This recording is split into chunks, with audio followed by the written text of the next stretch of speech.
Good evening. I'd like to call to order this regularly scheduled meeting of the City Council for the City of Calistoga.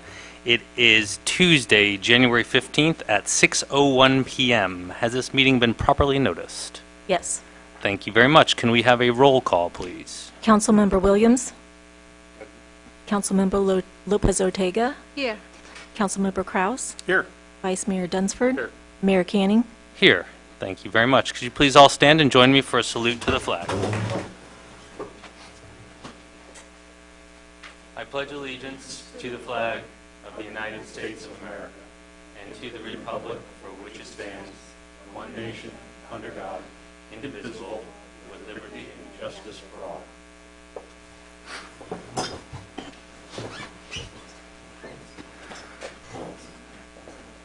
Good evening, everyone, and welcome. Just a quick technical update. There has been noticed, and the audio folks are going to be working on it, probably not solving it for this meeting, but for the next meeting. If you watch these videos, either online from our website or on TV, there is a constant hum in the background that we're going to address. It's only annoying when you listen to it, so otherwise, if you just watch the video and turn off the sound, it's probably much more interesting anyway. And then the second thing is, if you're going to approach the podium and speak, or even council members, there's been some concern at home that they're not able to hear us, so make sure you speak directly into the microphone. We do have a vast TV audience, and we don't want them to miss anything we have to say. So please pay attention to that. Thank you. Oral communication. We will open on consent items or non-agendized items. This time is set aside to receive comments from the public regarding matters on the consent calendar or matters of municipal concern that are not on the agenda. Pursuant to Government Code Section 54954.3, also known as the Brown Act.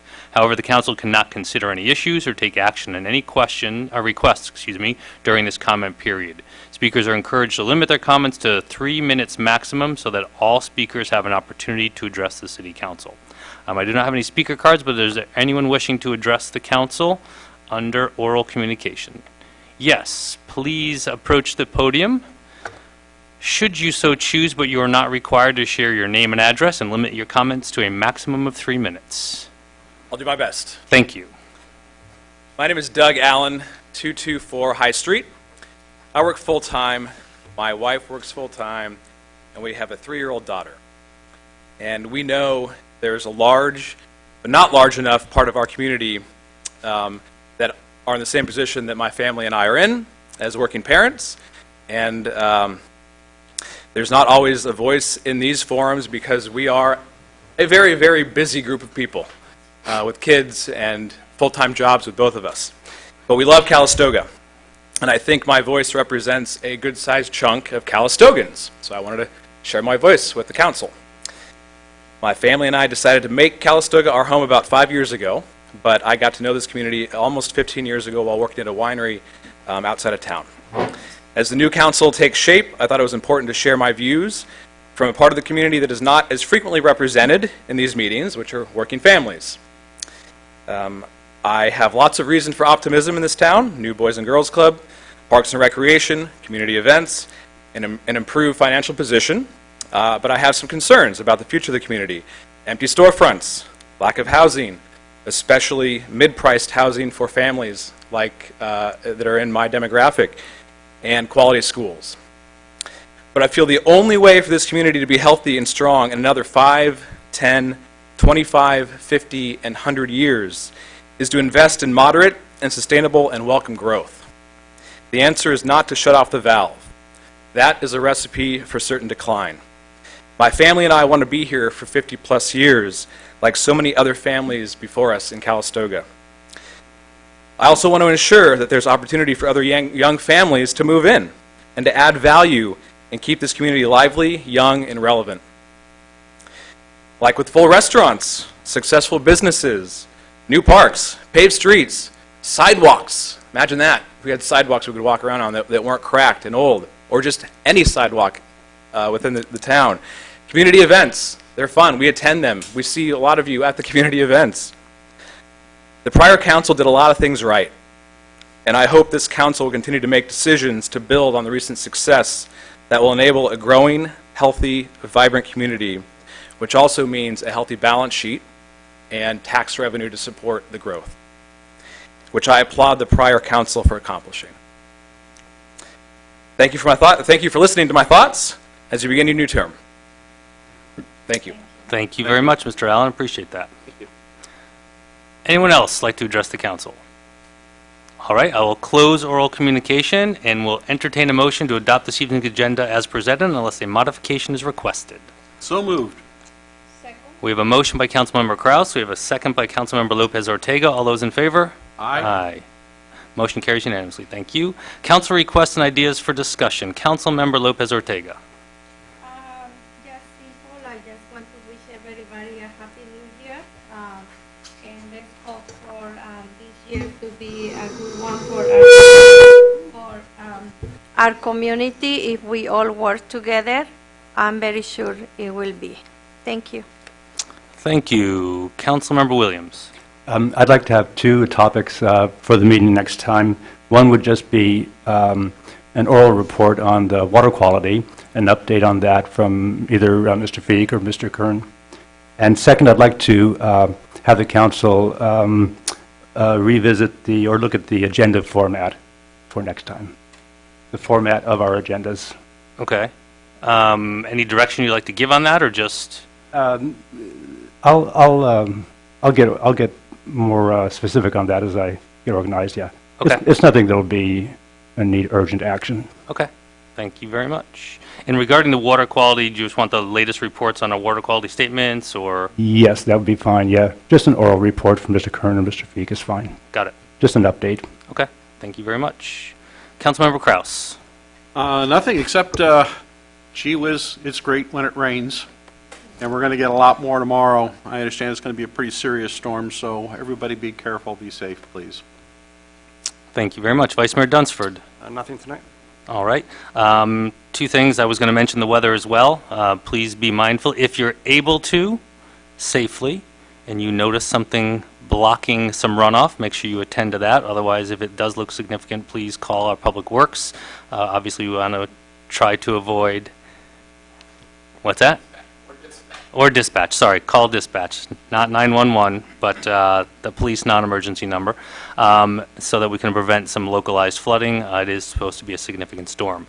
And I did want to mention the passing of two people important to Calistoga very recently. Last week we lost Mike Mogeson, a longtime Calistogan, probably most notably known for his signs for each election that came up, and him and his lifetime partner there, who she had a different opinion than him on politics, and they always had a good sparring there. But Mike did pass away. And then just recently, Patty McBride, Patty also affectionately known as the Cheese Lady in Calmart. So certainly they'll be missed, and keep their family and friends in your thoughts and prayers as we move forward. City Manager's report. City Manager Feig. Yes, just two brief items. One was already touched on about the weather. Staff began having conversations with various agencies yesterday about the pending rain. They're anticipating up to as high as 8 inches between Monday and Saturday. There's always a chance that certain weather systems miss Calistoga and don't dump as much. But then there's a potential of up to a significant amount. They don't anticipate that to have a large effect on the Napa River in Calistoga, but perhaps on some of the smaller creeks and streams filling into the Napa River, could be where you could see some more localized flooding. So just everybody be mindful. In addition to contacting dispatch or Public Works, they've prepared for sandbags. If you need sandbags for your property, they're available down at Tedeschi Field. We also have some here at the police department. So just be mindful, be aware, talk to your neighbor, make sure that if you see local flooding issues, contact staff if assistance is needed. And then also just a verbal update as we watched Kathy Flamson retire from her service as city clerk. We've begun the discussions with our next potential city clerk, and so pending a couple final background details, we expect to make an announcement here very soon about the next city clerk. I just wanted to let council know. Thank you. That's all I have. Thank you very much. Moving on, proclamations, presentations, and awards. The first proclamation in honor of Dr. Martin Luther King Jr. Day. The City of Calistoga proclamation in honor of Dr. Martin Luther King Jr. Day. Whereas Dr. Martin Luther King Jr.'s vision of a beloved community becomes a reality when we join together in acts of justice and compassion to build communities of hope and opportunity for all people. Whereas the City of Calistoga recognizes our strength lies in a diverse and just community where poverty, hunger, and homelessness will not be tolerated. Bound together, we commit to respecting the dignity of all people and strive to stand firm against racism of all forms of discrimination, bigotry, and prejudice. Whereas January 21st, 2019 marks Martin Luther King Jr. Day, a national day committed to Dr. King's vision of a just society for all people, we encourage residents, young and old, in the spirit of this National Day of Service to contribute their time, talent, and energy to building the beloved community. Whereas on January 20th and January 21st, the Napa County MLK Coalition, I'm assuming. Did I get that? All right. We'll get that fixed. MLK Coalition, a group of nonprofit faith groups and local service organizations, have joined together to offer specific learning events, action activities, and celebrations. We encourage our residents to participate in the following as demonstration of our shared commitment to advancing an inclusive, loving, and compassionate community. On Sunday, January 20th at 1 p.m., there will be a viewing of the film Our Friend Martin, facilitated intergenerational discussion to follow at the Napa County Library, 580 Coombs Street, Napa. 6 p.m. also on the 20th, viewing of the film Paper Tigers, a movie about resilience in the face of challenges. That's facilitated discussion to follow at the Congregation Beth Shalom at 1455 Elm Street in Napa. At 9:30 a.m. to 4 p.m. on the 21st, there will be community service projects throughout the county. At 6:30 on that day, community celebration at Napa College Performing Arts Center at 227 Napa Vallejo Highway, Napa. Now, therefore, be it resolved that on behalf of the City of Calistoga, I, Chris Canning, Mayor, do hereby issue this proclamation declaring January 20th and 21st as the MLK celebration of compassion and inspired action, continuing the legacy of Dr. Martin Luther King Jr. by advancing his vision of a beloved community, signed and sealed this 15th day of January in the year 2019. And I believe accepting this, I'll meet you at the podium. You can share with us some more details.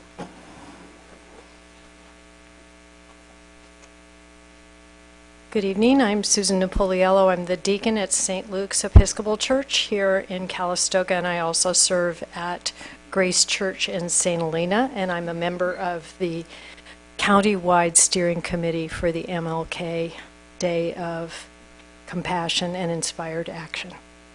Thank you very much.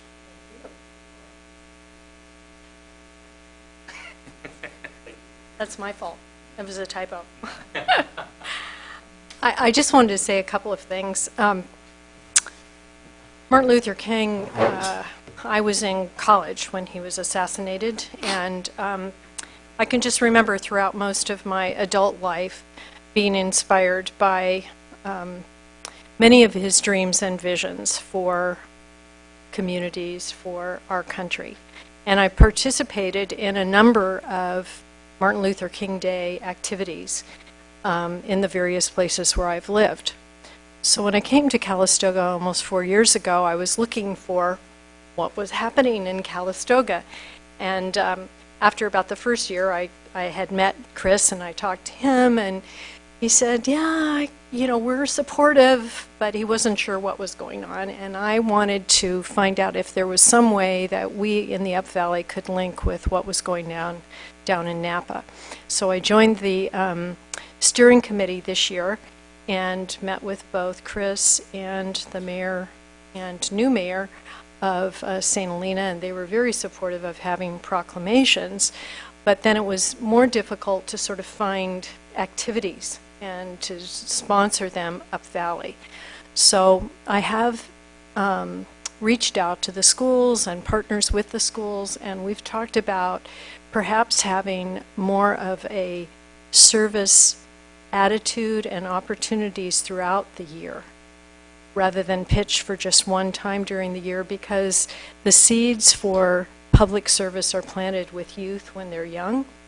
And if we can, rather than just say, oh, one time a year you're going to be doing these activities, to work with them about what are some of the things they would like to do to get involved in our community. So you should be looking for us coming back with some ideas in the near future. And I think that's all I wanted to say, but just thank you very much for supporting this effort, and we'll look forward to what we can do together in the future. Thank you very much, and make sure you keep us in line on this and keep us going. Thank you. All right, the second proclamation I have is a proclamation of appreciation for someone who it's hard to corner because he doesn't like to be in the public eye, which makes me suspicious immediately, but we'll get to that in a moment. This is a City of Calistoga proclamation of honor for Brian McBride.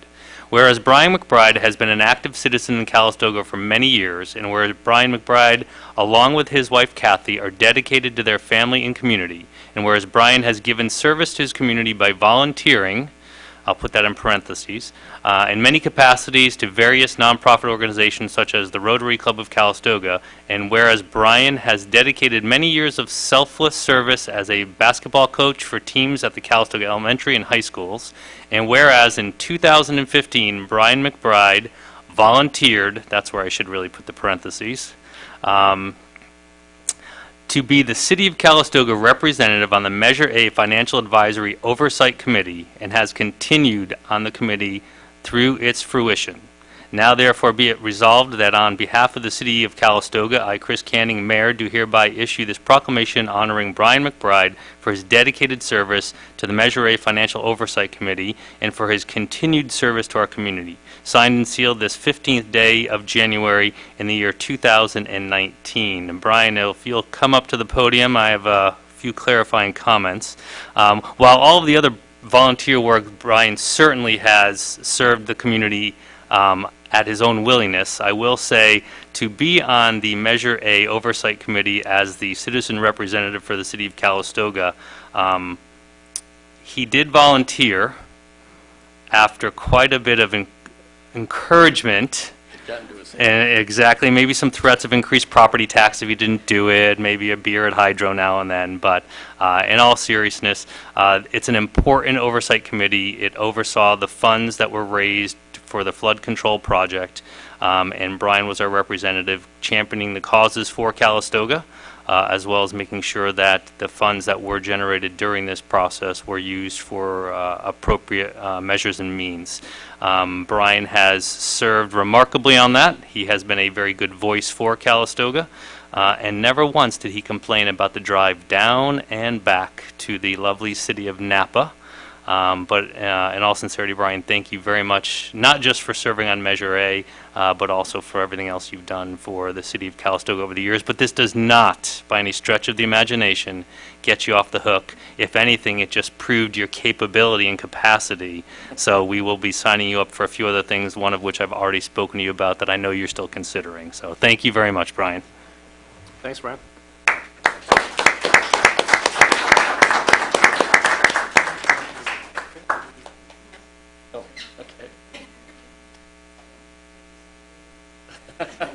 Thank you.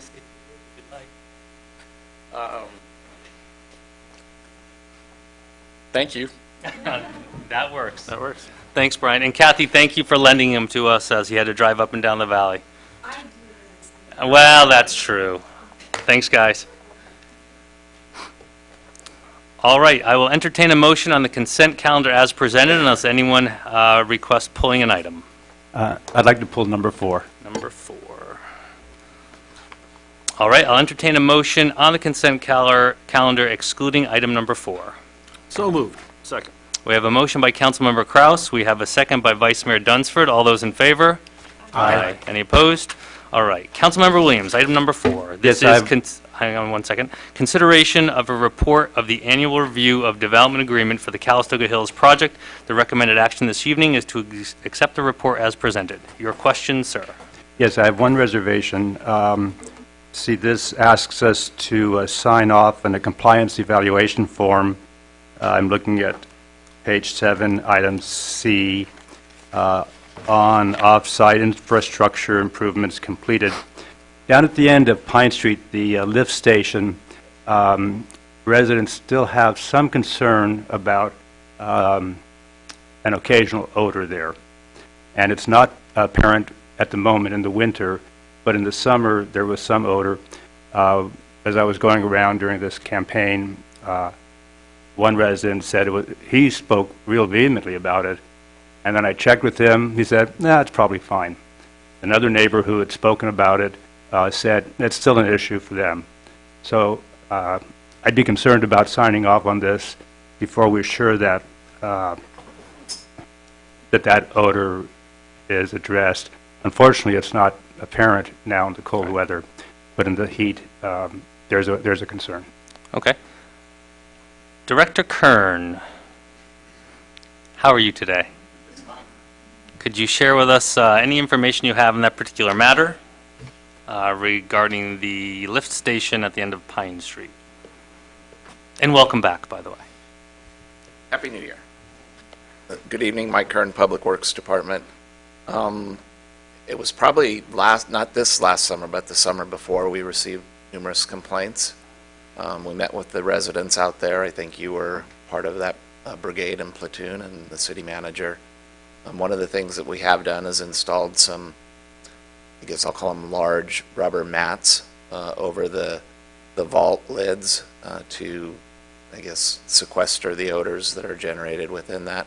And we've also looked at increasing the pumping frequency during the summer so that there isn't standing raw wastewater in those vaults. That's the limits of what we've done so far. I'm not aware of any complaints that we received this last summer, and so I believe that it's relatively under control. If there are complaints going forward, we'll bring all the resources to bear as necessary and within our financial capabilities. And if you could remind the public, what's the purpose of that lift station? So the purpose of the lift station is basically to convey the wastewater that's collected from that side of the river, which is all gravity, basically almost from Foothill all the way down to Pine Street. So it's that whole half of town, basically, the whole part of town this way, to a central location. So everything can go to a point by gravity, and somehow we have to get it over the river and down to the wastewater treatment plant. As part of Calistoga Hills project, we partnered with them to completely rebuild that facility. It was antiquated at best. They were going to make some significant improvements to it, but we felt that putting their resources to something that was going to have a limited life span was not the best use of those resources. So I won't use the word doubled down, but we brought our impact fee money to the table together with their contribution and completely rebuilt that lift station. So it's brand new, it's state of the art. Correctly sized, because I understand the previous was undersized. For everything that is intended to go through there. We also constructed a new force main across the river, down the road, a new trunk main from the backside of Anna all the way down to the treatment plant. The combination of those things have vastly improved the collection system deliverability to the wastewater treatment plant and addressed some, but not all, of the infiltration issues we were seeing on the trunk main. Michael, by the way, the residents did acknowledge those measures that Public Works took, and they did appreciate that. They expressed appreciation, and also that it did seem to help. Is it the case that this compliance will come up again next year, this compliance review with... It's an annual report. Correct. This, just to quickly clarify, so as part of the development agreement process that we have with any outstanding development agreement, we require them to come back and report annually on progress between the previous report and the current report. So the lift station itself, as well as many other improvements, were actually done and completed in previous years. They've also been accepted as public improvements. Our reimbursement portions have already been paid in total. And in addition, there were other things aside from just the smell, but when we went out a couple of years ago, we also, worked with the contractor. They put some new, drainage channels across the road. We put some fence slatting in to just make it less obvious what was behind there. I believe they did all that we could do to engineer the roadway and the drainage area just to make sure that water, not wastewater, but stormwater was moving through clearly. So this does come back annually, and it will be required to come back annually each year until the development agreement is fully executed, the project is done, is completed, and even after that, they'll have to do their final compliance report. So we'll see these in years to come. Yeah. So then I'll be satisfied then if this comes up again next year, because there's not an issue today. Yeah. And in the summertime, come summer, we'll see if it becomes an issue. If not, we won't worry about it. If it does, then we have the heads up about it. All right, fair enough. Thanks, Mike. I do have a question for Mike and possibly also for Dylan.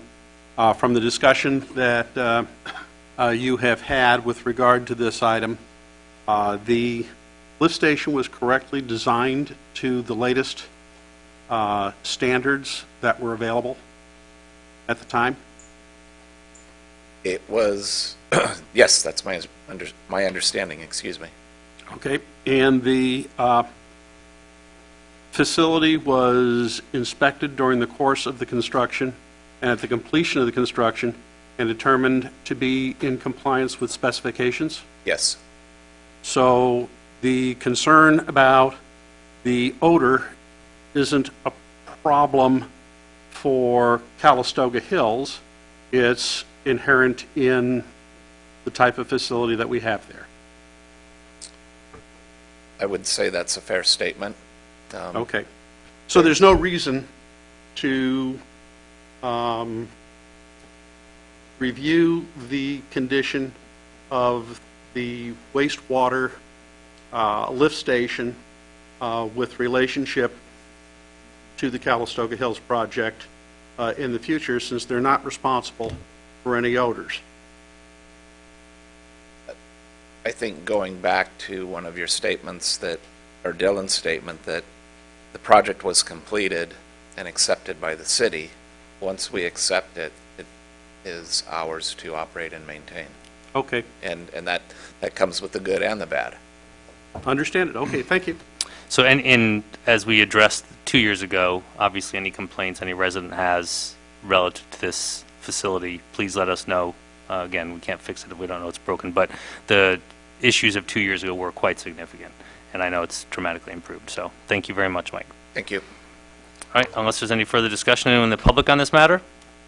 Mr. McNay, you know the rules. Approach the podium. Should you so choose, share with us your name and the address, and please limit your comments to a maximum of 3 minutes. Dennis McNay, somewhere out there on Foothill. My only concern was, do we have a projection of what percentage Calistoga Hills will add to this lift station if and when they ever have an occupancy? Director Kern, I know the lift station was right-sized, if you will, to accommodate any and all waste coming from that side of town, which also includes their I got project. 5 new houses right next door to me. Those were all Headed right calculated for that in. lift station. They were all calculated in. Yes, Okay. Director Kern. I think those 5 new houses will go through the Rancho Villa station, so they won't Okay. Okay, we lucked out on that. Lucky you. Okay, so nobody knows for sure. It's just, yes, it's right. What we side. know is that it was right-sized to accommodate the project and any development in that area. Okay. And the previous station was certainly That was undersized. before Buster expanded with his new restroom, right? Thank you. There we are. Thank you, Mr. McNay. Anyone else? All right, I'll close public comment, and I'll entertain a motion on item number 4 as presented. So moved. Second. We have a motion by Vice Mayor Dunsford, a second by Councilmember Kraus. All those in favor? Aye. Any opposed? All right. Moving on, there are no public hearings, but we will now move on to general government. Item number 8, consideration of a resolution approving a 3-year memorandum of understanding between the City of Calistoga and the Calistoga Police Officers Association, authorizing the city manager to execute the MOU approving an amount not to exceed $41,166 from the fiscal year 2018-19 Police Department budget. The recommended action this evening is to adopt the resolution as presented. Taking us through this item will be City Manager Feek. Dylan, take it away. All right, thank you, Mr. Mayor. I'll be brief, but in addition, after this agenda item, we also have a second one on the new MOU. As is typical with all cities, we have memorandum of understanding with all of our different labor associations. The recently expired contracts that the city had with its Police Officers Association began on January 1, 2016 and ended December 31, 2018. So we've been discussing for many months what's called the successor MOU. So consistent with policy direction and guidance that I obtained from the city earlier, and in addition to feeding off of the COF study that we completed last year, when we entered into negotiations, we had a great deal of information about what the market was paying positions in this unit: police officers, dispatchers, a community service officer, and our police sergeants. So you have several different positions which are all covered. There's 15 employees who are made up in the bargaining unit, and I'll be fairly quickly, just for the sake of time, to go over. You can read everything in your staff report. I believe an actual version of the successor MOU is included. One of the most important items that we are negotiating now with all of our labor groups is shown here on page 2, which reads Article 15 of the MOU under wages and benefits. I want to read this out loud because I think it's really important that we think about emergencies and disasters in terms of everything we do here at the city.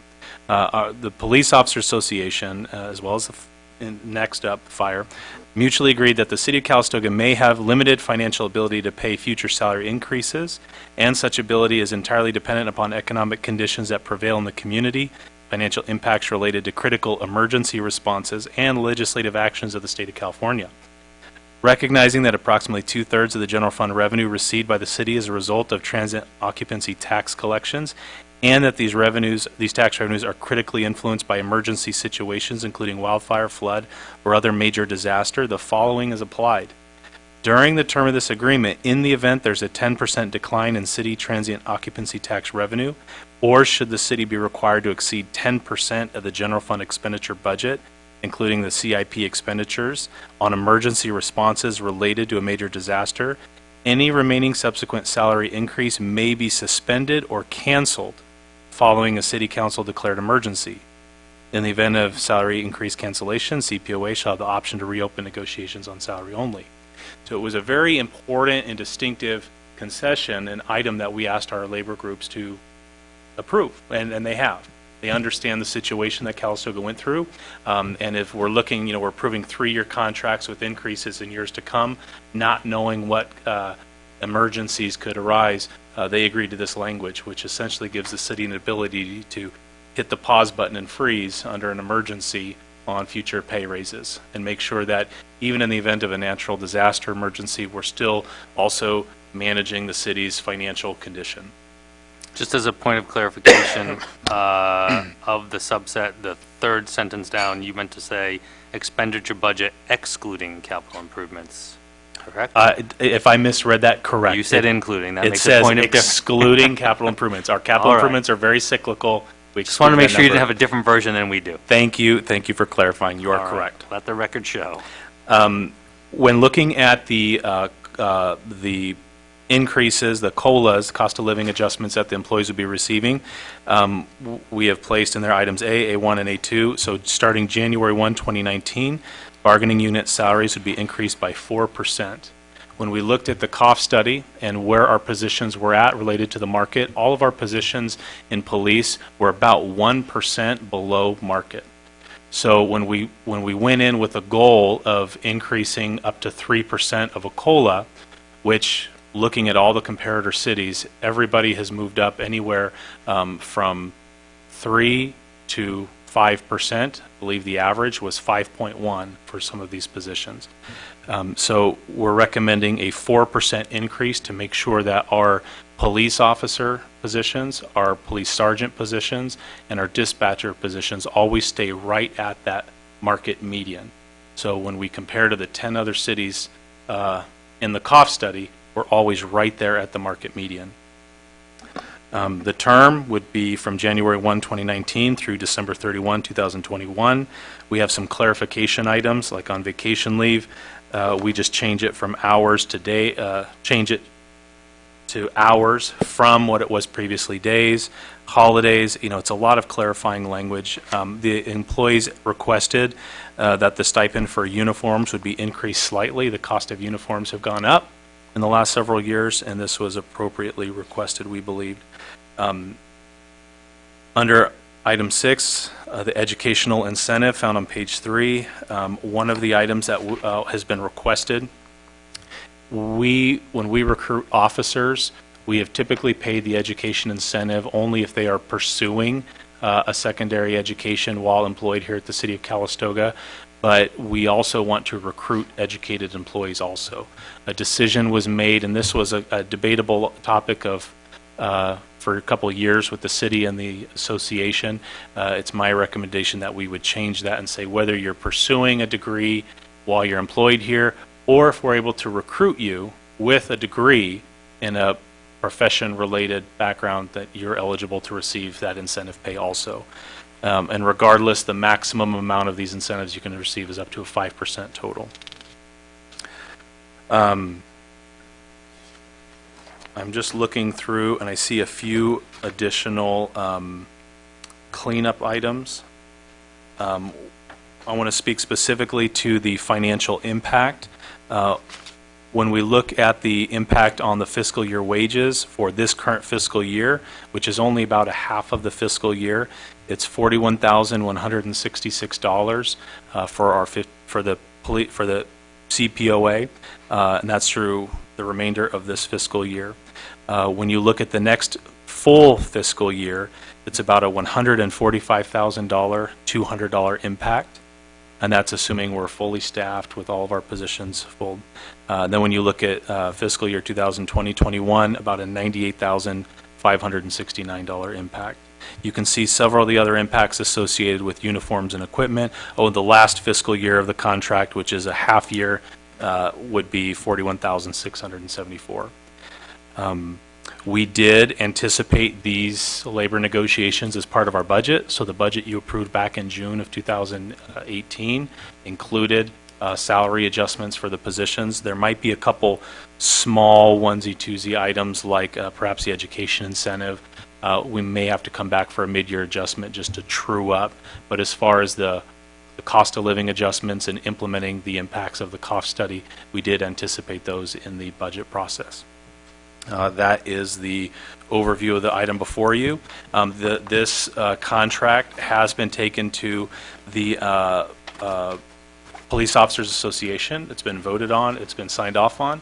If the City Council approves this contract, this will be the new MOU. We'll sign and we'll move forward with executing the contract and implementing the pay increases. If there's any further direction, or if you choose not to approve this and give further direction to staff, we would certainly take that back to the table to discuss with our labor groups. I'd be happy to answer any questions, and I want to thank Gloria. Even though I'm doing the presentation here tonight, she's the one doing all the hard work and crunching all the numbers, but I want to thank her for all of her time and effort in negotiating the new contracts. Thank you very much. Council members, any questions of staff on this item? I have some questions. See, so Dylan, the police department has been a few officers understaffed, I believe, recently.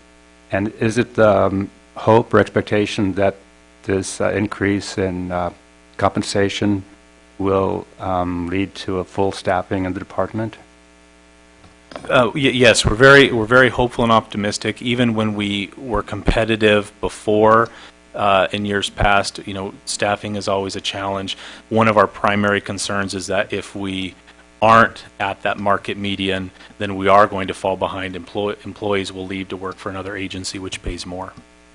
And do you know, I just am curious, when we're slightly understaffed as we were recently, is it less expensive to be fully staffed? When we're understaffed, I presume we're paying overtime for officers to, staff.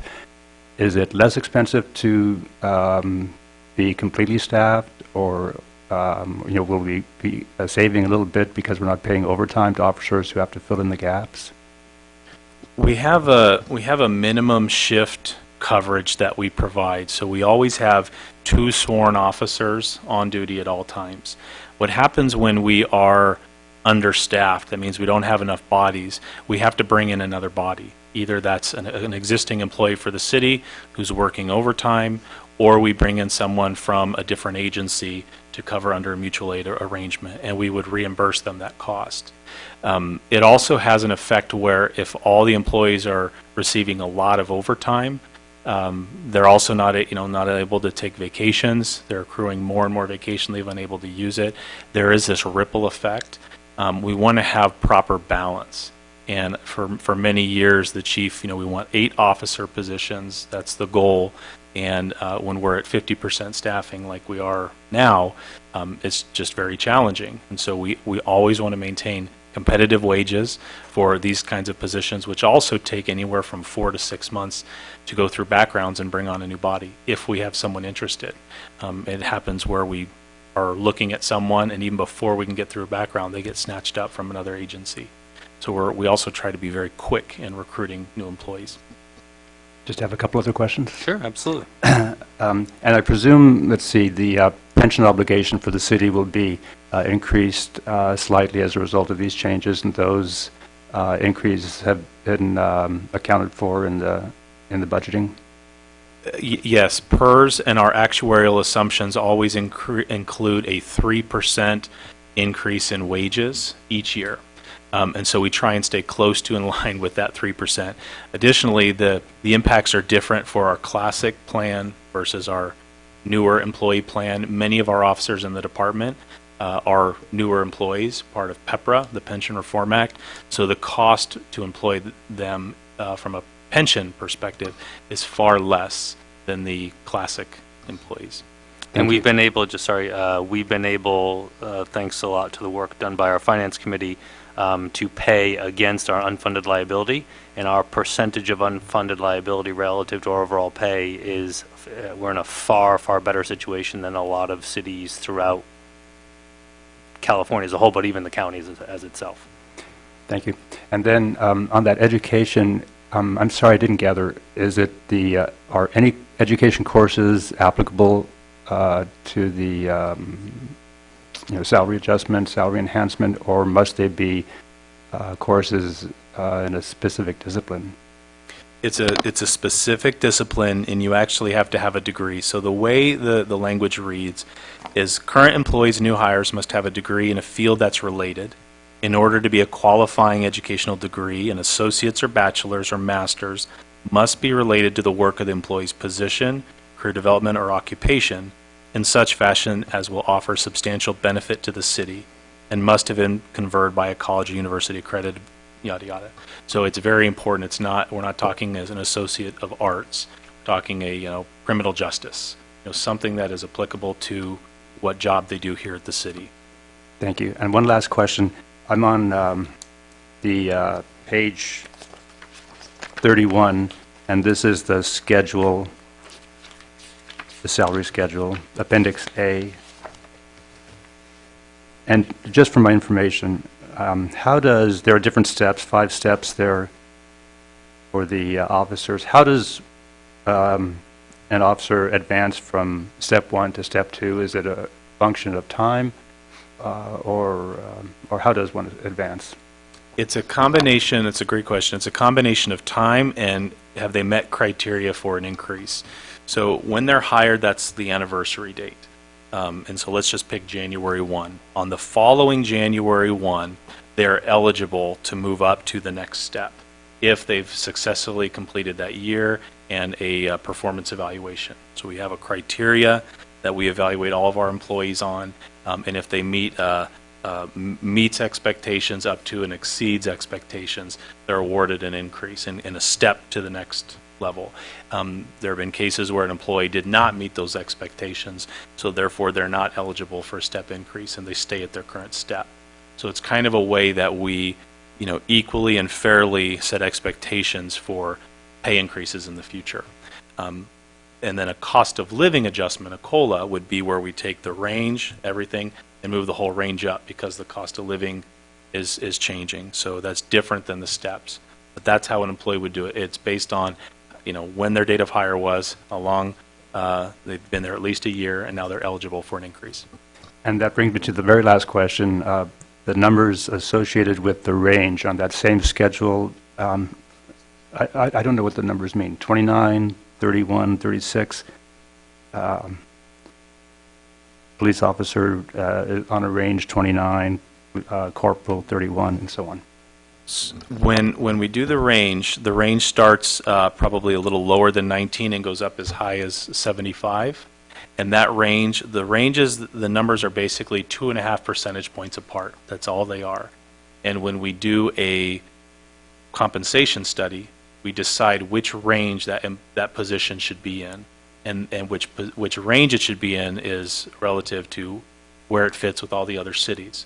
So, for example, if you were to look at other cities, the 10 other cities we compare to, the police officer position in a range 29 is closest, that salary is closest to what all those other 10 cities are paying that position. So they might use a different range system, they might use a different pay system, but that range, 29, which pays, step one, $6,092 a month in January 1, 2019, that's where those positions are paying that position, if that makes sense. So it's a means by which to categorize the position. It's a way to measure and just say that even though we might pay differently, have different sheets and documents, that the pay is the same. It's close to the same. So and in the city of Calistoga, we have a list of ranges where all of our positions are assigned to a range, to one of those numbers. The higher the number, the higher the pay. So, for example, the city manager's salary a department director's salary is set at a range that's in the 50s, somewhere between 51 and 60. Positions like police officer, 29. So those pay ranges are also has to do with the difficulty of the job and the responsibilities of the job. So, not to denigrate other careers in city government, but certain occupations are harder to fill, harder job. There's danger associated with some of those, so that is also reflected in the pay ranges. And also, and someone would probably scream if I say comparable worth, but that is also part of the pay range study, is making sure that there isn't a discriminatory element. For instance, a job that would be filled typically by a female that has the same level of difficulty, danger, and everything would not have a lower pay range than a job that's typically filled by a male. And required certifications, classifications, education, that also goes into how they set the range, but it's just a means by which to kind of get everybody on the same sheet when you're trying to compare across cities. All of our job descriptions are available online, and what the requirements are for every one of them, and what the duties and responsibilities and the degree of supervision. Thank you. Regarding the COLA, cost of living adjustment, one of the factors used to calculate COLA, Dylan, is the Consumer Price Index, the CPI, correct? And that's drawn on the Bay Area. So that influences that. And then one other point I'd like to make is while we achieve the median to be competitive, we have to understand, and one of the challenges we have, and it seems more so with the police department than our other departments, one of the challenges we have is recruiting and retaining staff, and that's a simple reason of our housing situation. When you look at the majority of our police and our fire, our public safety, as well as other departments, they are in situations where some of them are commuting north of an hour to get here. And what happens is they come work for us, get some experience, get some training, and then inevitably they're able to find a job somewhere between their home and Calistoga being an hour away from where they live, and we tend to lose people that way. So compensation is one element of concern and challenge we have. The other one, quite clearly, is our housing situation, which we know is not going to be a short fix. Any other council members? Anyone in the public wishing to address this matter? All right, I will bring back this motion, bring back this item, and will entertain a motion as presented. So moved. Second. We have a motion by Councilmember Kraus. We have a second by Vice Mayor Dunsford. All those in favor? Aye. Aye. Opposed? Motion carries. Thank you very much. Moving on to item number 9, very similar. Consideration of resolutions approving a 3-year memorandum of understanding between the City of Calistoga and the Calistoga Professional Firefighters Association, authorizing the city manager to execute the MOU, approving a budget adjustment not to exceed $56,641 from the unappropriated general fund reserves for fiscal year 2018-19, and approval of fire captain position and job description within the Calistoga Professional Firefighters Association. The recommended action this evening is to adopt the resolution as presented. Taking us through this item again will be City Manager Feek, similar to the previous with a few little nuances. A few minor nuances, and so I'll spend a little bit less time, and hopefully, thinking back to the COF study, and if you have any specific questions that I'd be happy to answer. One of the key points of the COF study, which was different for the Firefighters Association, is many of our positions were determined to be below market. So when you see this contract, it's going to be for fewer employees, but it was important to note that several of our positions were paid below those 10 comparator cities that we had. So the approach we took with this contract was a little bit different, in sense we weren't trying to maintain and keep them at market. We're actually trying to bring those positions up to market. We can show you how many employees we've lost to other agencies. A lot of times that is not only a factor of being able to work closer to where they live because they travel from a far distance, but they're able to earn more money somewhere else. So we want to maintain competitive wages, especially for these first responder positions that are very difficult to fill. Very similar to the Police Officer Association, they've agreed to the same language of some kind of emergency declaration, but also this is for a 3-year MOU. This position would be the changes we're making here would be a little bit different in the sense that not only are we going to be doing the same pay scale of 4% COLA in that first year, 3%, 3%, which the reason we're doing the same is it's a measure of keeping our police sergeants closely aligned to our fire captains, we'll talk about in a moment, also our police officers closely aligned to our fire engineers. And having, not only the external equity where we compare to the 10 other cities, we also want a little bit of internal equity.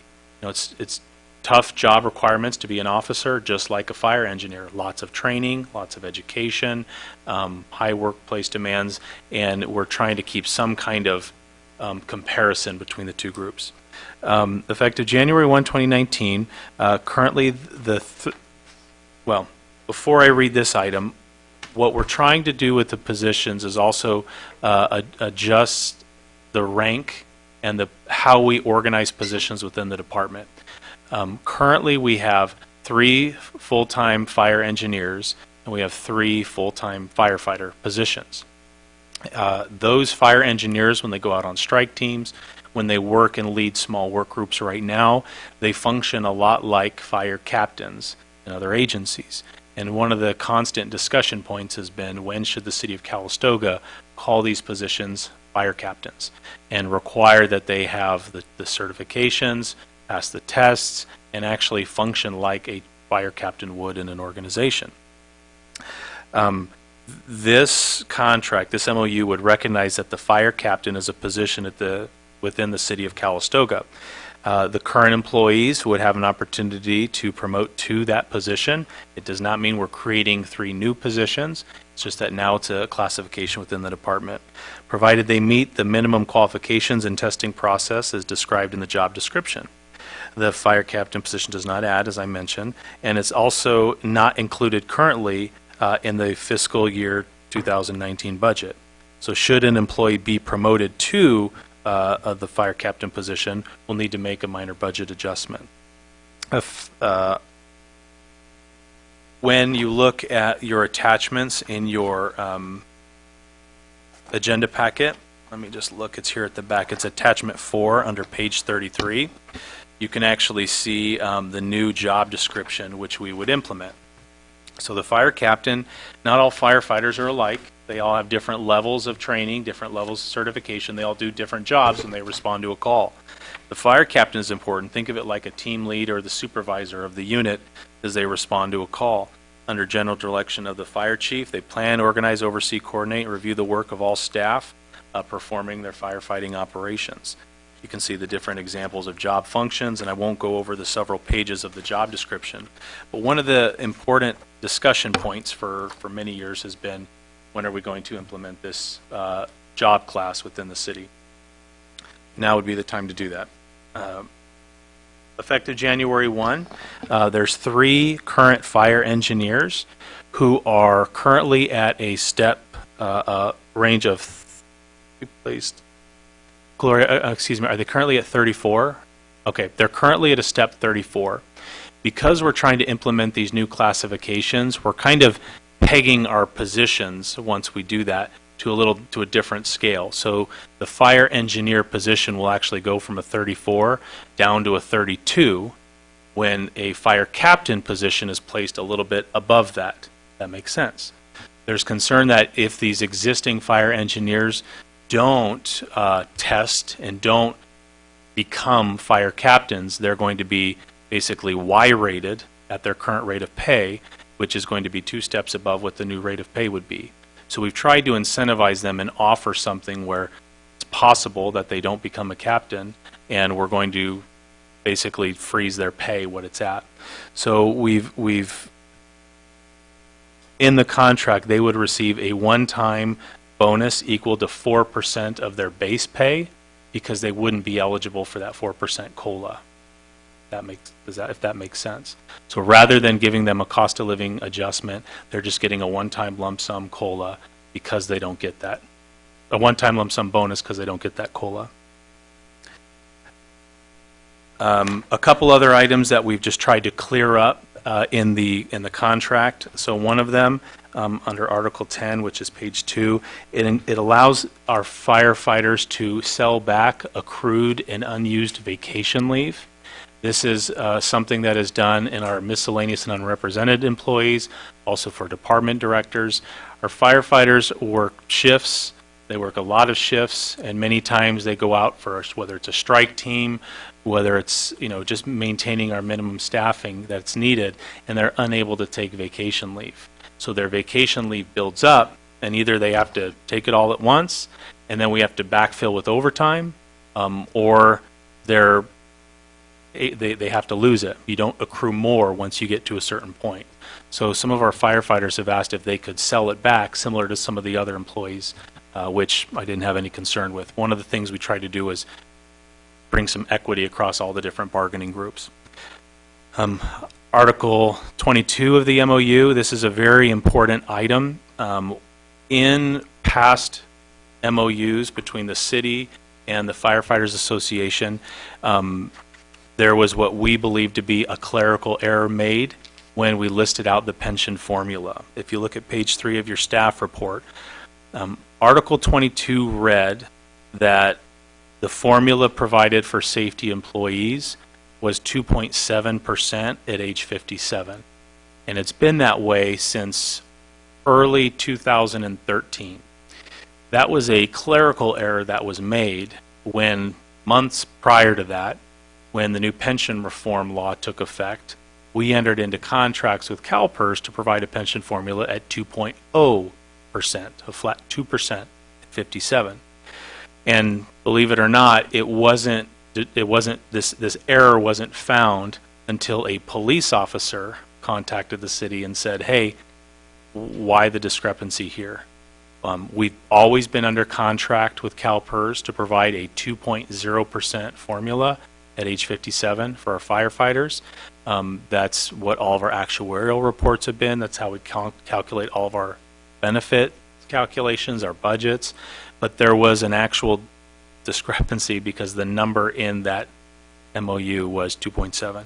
So with this contract in front of you, the association and the affected employees have all agreed this is the correct language. It should be this way, and we're acknowledging that moving forward and putting this issue to bed. So it's 2.0% at 57 will be the new MOU language. It's also the exact same benefit formula for our police officers hired under the same plan. The fiscal impact of this contract, fiscal year 2018-19, is $56,641. Next year, $76,861, and then in 2020-21 is $48,454. This agreement also has been taken to the Firefighters Association. We've discussed this many times with them, and they've agreed to it. They've signed it. It's here in front of you tonight for your consideration, discussion, and approval. And unless you'd like to provide any other direction to staff, I'd be happy to answer questions. Thank you very much. Council members, any questions of staff? All right. Anyone? Gary, you're leaning? No? No. All right. Anyone in the public wishing to address this matter? All right. I'll bring it back to the council for consideration. We'll entertain a motion as presented on this item. So moved. Second. We have a motion by Councilmember Kraus. We have a second by Vice Mayor Dunsford. All those in favor? Aye. Any opposed? Thank you. Dylan, well done. Thank you. I understand we have some other employee agreements coming, MOUs coming in the future? Yes, we have department director contracts and also the unrepresented miscellaneous group that we'll be bringing forward very hopefully at the next meeting. We also have the Public Employees Association, the Calistoga Public Employee Association, which is our public works, our administrative staff. So we're very close. We met today again, hopefully to bring that forward. And I also want to comment, I appreciate all of Gloria's time, Patrick Clark, who's been our consultant, who's helped. In my experience, these are my first labor contracts with the city of Calistoga. I've actually been very nervous about all the, what to expect with presenting an item in front of council. One of the things I was most impressed with when I began work here near almost 3 years ago was the investment that the city had made in its employees, because you had made salary adjustments tied to the market right before I began. I didn't have to worry about new contracts for 3 years. And, here we are, and you're willing to make the same investments again to make sure we're paying our employees correctly. I just want to say thank you, and we'll hopefully bring those last contracts to council at the next meeting. I do have a question. When I looked at the cost study with regard to the part-time firefighters, they seem to be considerably less than what the median indicated. And I know they're not covered by this MOU, but are they going to be addressed in the unrepresented employee portion? In other words, there would be an adjustment in their hourly rate from whatever it is now? Yes, we'll be bringing it. We're not sure the full impact now, especially because we're not, with the number of employees existing versus the number of employees we need. But we'll be making significant recommendations to increase their salaries. Currently, they can make as much as, I believe it was $17 and change per hour, and the COF study recommended bringing them up to $26 an hour. So we'll need to make a significant That would certainly adjustment. go a long way towards recruiting folks, because I know in the part-time position, we have quite a bit of turnover. I would like to thank very much the members of the CPOA and the CPFA for their flexibility, their negotiation and good spirit. They didn't always go this easily, Dylan, as we can tell you from the past, and also would like to continue to acknowledge the sacrifices that all of our employees made over the years when we weren't in such a rosy financial situation. And thank you to them for that, and thanks for your effort. All right, maybe the other two bargaining units will make it more difficult just to give you something to work on to get through this. That wasn't me encouraging them to do so, by the way. All right, moving on. Item number 10, consideration of a resolution confirming the mayor's appointments to the Association of Bay Area Governments, also known as ABAG, the Community Enrichment Subcommittee, the Local Area Formation Commission, Napa County Flood Control Water Conservation District, the Napa County Gang and Youth Violence Commission, the Napa County Transportation Planning Agency, the Napa Valley Transportation Authority, Upper Valley Waste Management Agency, and Watershed Information Center and Conservancy. The recommended action is to discuss and confirm the appointments and adopt resolutions. I'll take everyone through this item. So in addition to the glamour and glory of city council members getting to be up here twice a month, we are also all in service to our community through various commissions, boards, and councils representing Calistoga up and down the county, and in some cases on statewide organizations, making sure that we are championing the causes of Calistoga, making sure our voices are heard, and quite candidly making sure that our rights as a city are protected and that we are getting more than our fair share of resources available via the county or the state. So remember that moving forward, especially when you take into consideration the much appreciated compensation which we all receive up here, which is $200 per month prior to tax. So again, it's a role of love for our community, not necessarily for the funds. With that said, I have spoken to all of the council members and are making the following recommendations and appointments. Association of Bay Area Governments, it's required that the mayor sit on that, so I will continue on that. The alternate is the vice mayor, which is Michael Dunsford. Community Enrichment Grant Subcommittee will remain with Gary Kraus and Councilmember Lopez Ortega. The Local Area Formation Committee, also known as LAFCO, I am required to be listed and sit on that, but the alternate on that will be Councilmember Kraus. Napa County Flood Control Water Conservation District will be Vice Mayor Dunsford with myself as the alternate. Napa County Gang and Youth Violence Commission will be Councilmember Williams, serving along with Chief Salaya. Napa County Transportation Authority, that is required by statute for the mayor to sit on, and the alternate will be Kraus, with the second alternate being Dunsford. The Upper Valley Waste Management Agency will be myself and the alternate of Kraus, continuing on. And then the Watershed Information Center and Conservancy, that will be the primary representative will be Councilmember Williams with an alternate of Councilmember Lopez Ortega. With that said, those are my recommended appointments and open for discussion. Or if you want out, this is your last chance. All right. Anyone in the public wishing to address this item or volunteer to serve in any of these roles? All right, I'll bring it back to the council. I will make the motion of these appointments as outlined, and we'll entertain a second on that item. Second. We have a second by Vice Mayor Dunsford. All those in favor?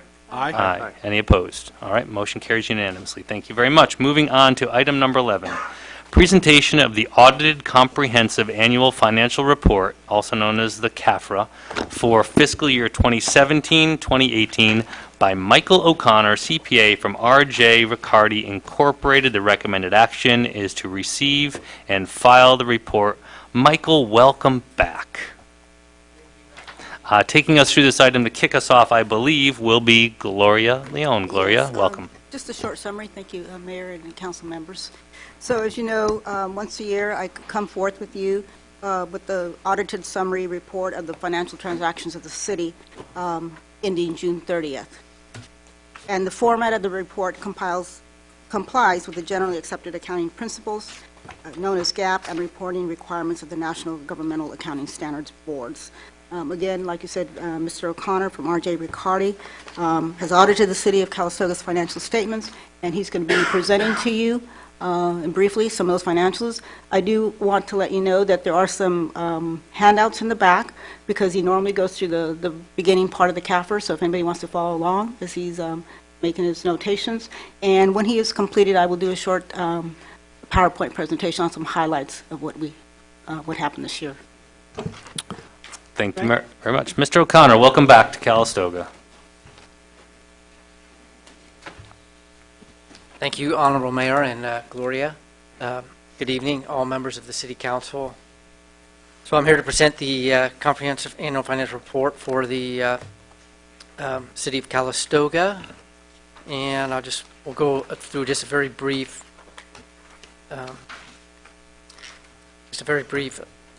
presentation. The report, and I would like to change, if I can get to the right page.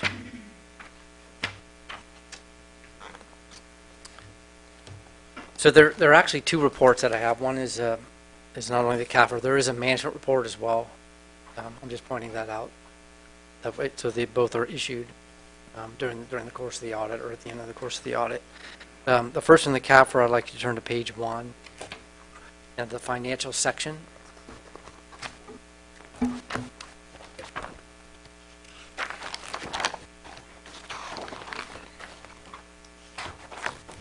So page 1 is our opinion. This is what's called an unmodified opinion. It's the best opinion the city can receive.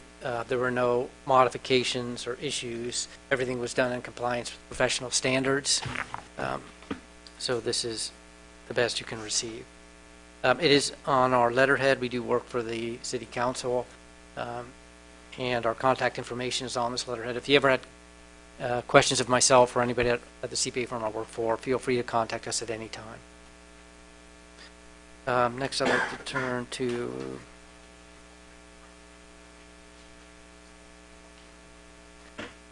page 15.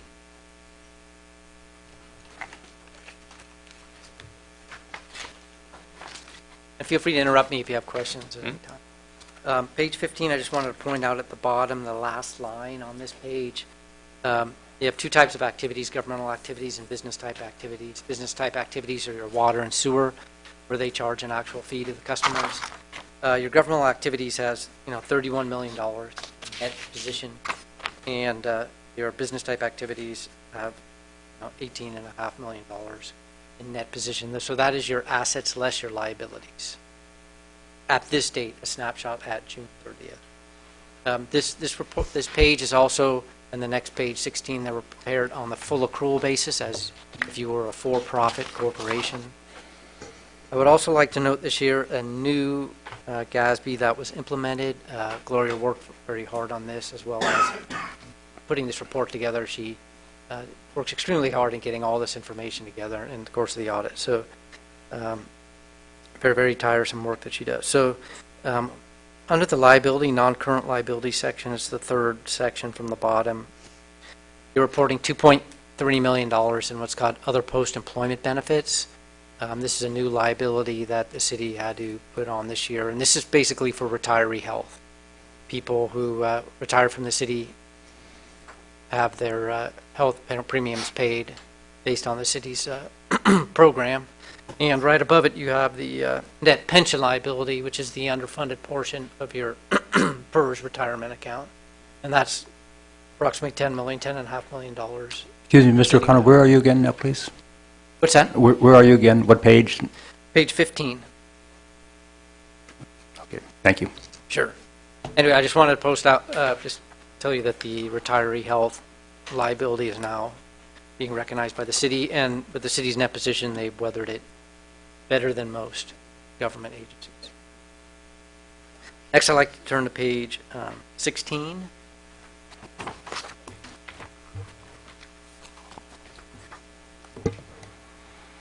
So on page 16, I'd like you to go one fifth line from the bottom. It's called change in net position. So but this is basically the profit the city made during the year on a full accrual basis. If you look over on the right in the total, it's $6.4 million of revenues exceeding expenditures for the city of Calistoga. There is a prior period adjustment, third line from the bottom, to get that retiree health liability on the books. So that's the beginning balance of that liability from the prior year. Next, I'd like you to turn to page 17.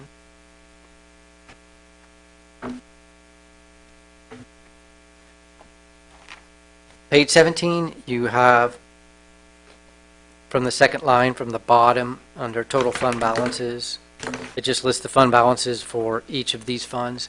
Now this report, this balance sheet is done on what's called a modified accrual basis. It's almost like a cash basis, which governments used to report solely this way.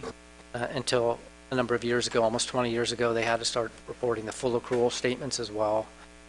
So this gives people a little bit better idea of how much money the general fund has on a more cash basis.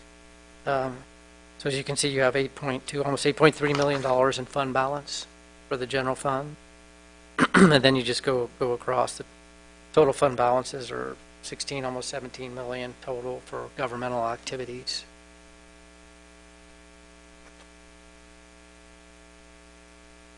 Next, I'd like to turn to page 18.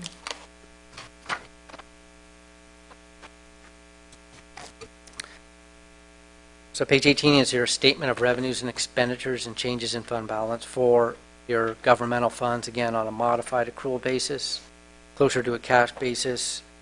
The general fund is the main operating fund of the city. So the third line from the bottom, net change in fund balances, you have just under $200,000 of expenditures exceeding revenues. Pretty much if you go across the line there, you have almost $600,000 in the total of expenditures exceeding revenues. In the modified accrual basis, you have a loss there of almost $600,000. Full accrual, you have a profit of over $6 million. The reason for that is on the modified accrual basis, the city did a lot of capital project work this year. I think $7 million worth of work. And that gets expensed out on a cash basis, similar to your checkbook. If you were to, buy a new car, paid cash for it, you have less money in your bank account now. And that's how that's kind of reported here. So it gets reported as an expenditure. Full accrual gets capitalized. That doesn't hit your expenses, and it gets depreciated over a number of years.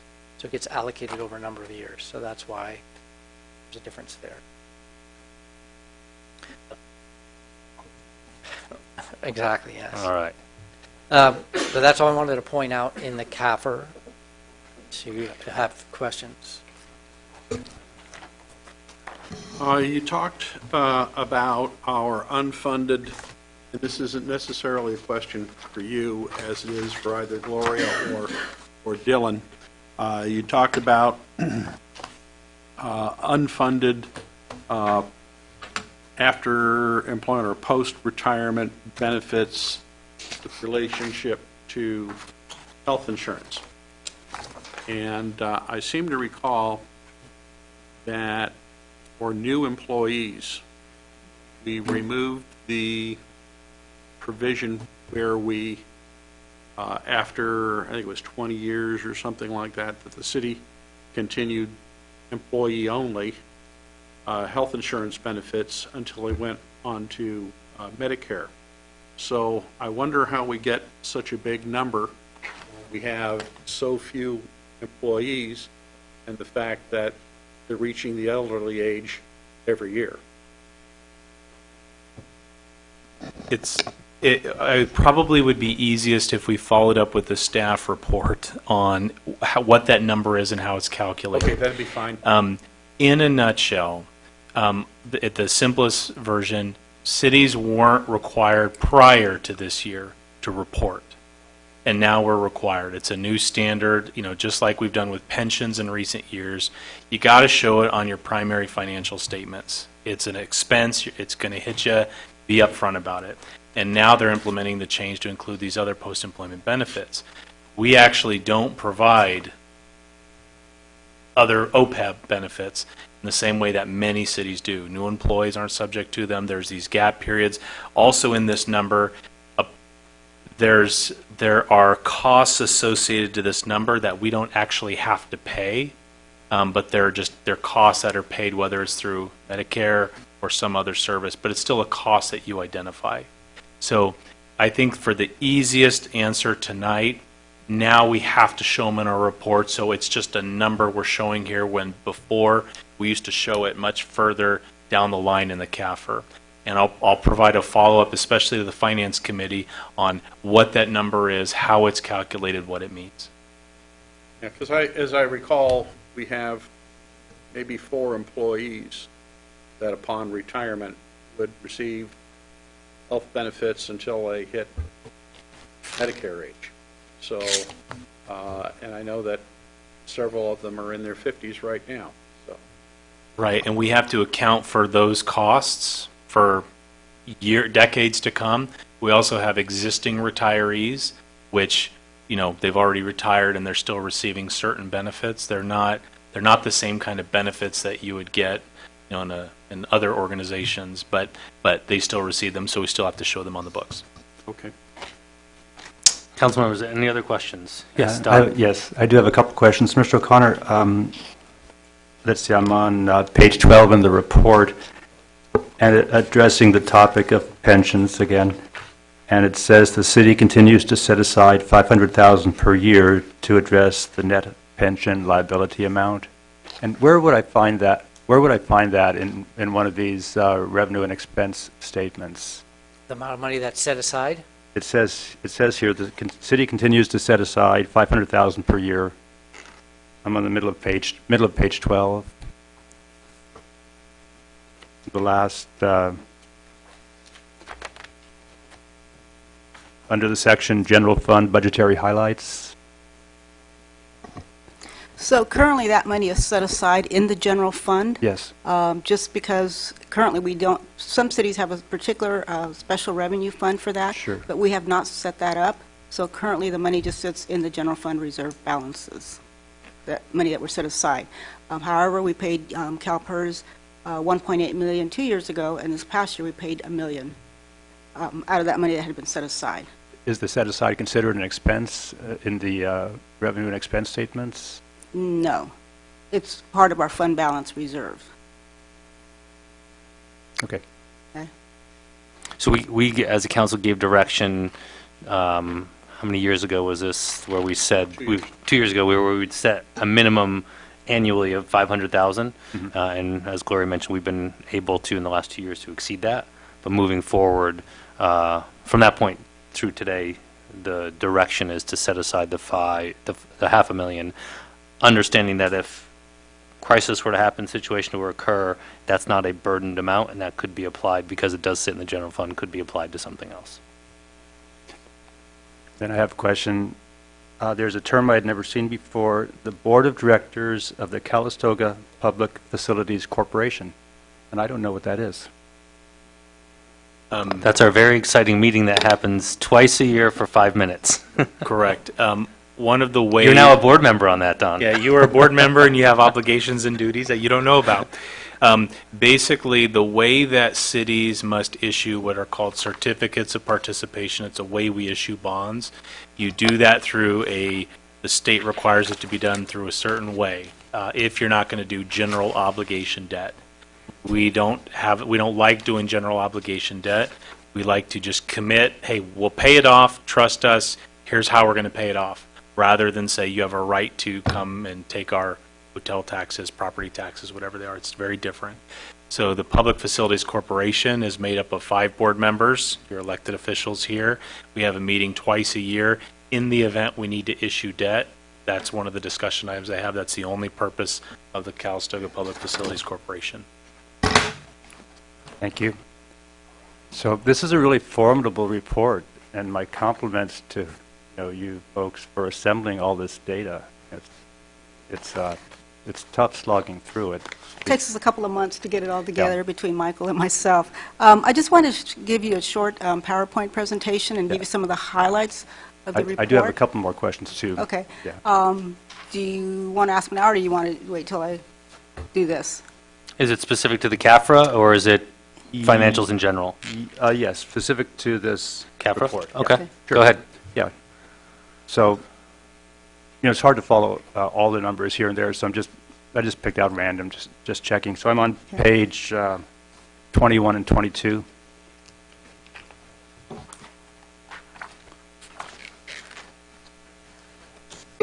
And so I'm on the first column, which is water, and it indicates total operating revenues, $2,730,000. And then on the next page, up on top, cash flows from operating activities underwater, it says $2,334,000. Receipts from customers. So it just so there's a difference there, and they look like they would be the same, but they're not. And how do we account for that kind of difference? So page 21 is so this is on the accrual basis. So page 21 is your statement of revenues and expenditures and expenses. And that's on the accrual basis? But on page 22 is a cash flow statement. The difference is accruals for accounts receivable So if you look at, let me see, okay, so if you look on page 23, Mhm. and if you look into the first column, kind of halfway down, it'll say decrease, increase in accounts receivable. Mhm. So you would take that number, and then you would add it, take it away from the 2,730, 765. To get the 2,334. Right, yes. Because accounts receivable are accruals, they're not actual cash, so they get backed out. Thank you. Sure. I recall seeing that enterprise funds lost money last year, That according is- to this. yeah, That Yes. is correct. About 1 point something million, or was it 900,000? I can't remember which. It was almost 900,000 operating income loss, and then when you add in your investment revenue and your interest expense, and it's 1.2 million. I knew it was something, I'd seen a couple of different numbers like that. And with our rate increase that was passed last year, what are we, this isn't part of this CAFR report, but it's going to be part of the next one. Right. Are we on schedule to start breaking even with that in the future, or are we looking at another hit of the general fund? I'm currently preparing a mid-year budget, so probably by next month, when I come here, I will let you know how Okay. we've been doing. I know for June 30th, 2018, we had 2 months, May and June, so there wasn't a huge impact on our revenues, but we'll see what it looks like at the end of December when I come to you in February. Okay. Okay? Any other questions on the CAFRA? I have a question on staff report. Sure. Let's see. On the staff report, I'm on page 3. And the paragraph above home grant fund, that's the penultimate paragraph on the page, refers to the enterprise funds did not meet debt coverage, debt service coverage ratios for that time frame. And it talks about debt coverage percentages. And so what's the significance, or what's the meaning of that? I'm not actually getting how that's significant or what that means for us. Debt coverage ratio is a requirement we must meet under all of our existing debt issuances. So when we issue debt, one of the covenants we make is that we will maintain a 1.2% debt coverage ratio, which basically means we have enough revenue reserve on hand to pay for 1.2 of the outstanding, the annual payment. So it's just an important metric, if you will, that's actually listed out as a covenant. When we've never met our debt covenant ratio, or our debt coverage ratio in the wastewater fund. And what we're trying to do is we knew going in it was going to inch up and get there by the end of the 5-year term. Water, we had some expensive capital improvements we needed to make.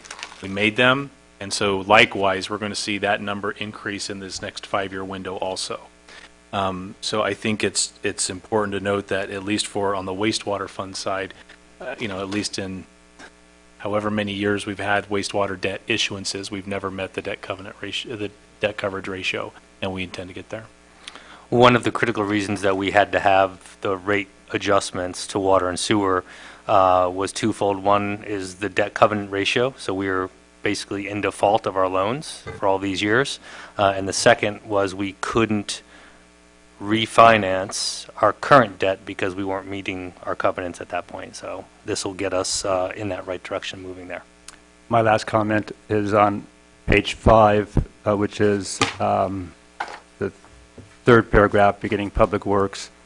I want to thank Public Works for procuring the funds, these various grants. I'm sure it takes time to apply for and fill out the applications for these grants, and so I appreciate that work that Public Works is doing. We've been very fortunate with our current Public Works team and what they've been able, especially for a city of our size, the size of the funding and the amount of funding they've been able to secure for us has certainly helped overall operations. Yeah, I was impressed to see that. Yeah. Any other questions on CAFRA? All right, Gloria. All right, so just quickly on, see if I can get this going. Maybe I'll have Melissa. Yeah, for some reason it's It's beeping when you hit it.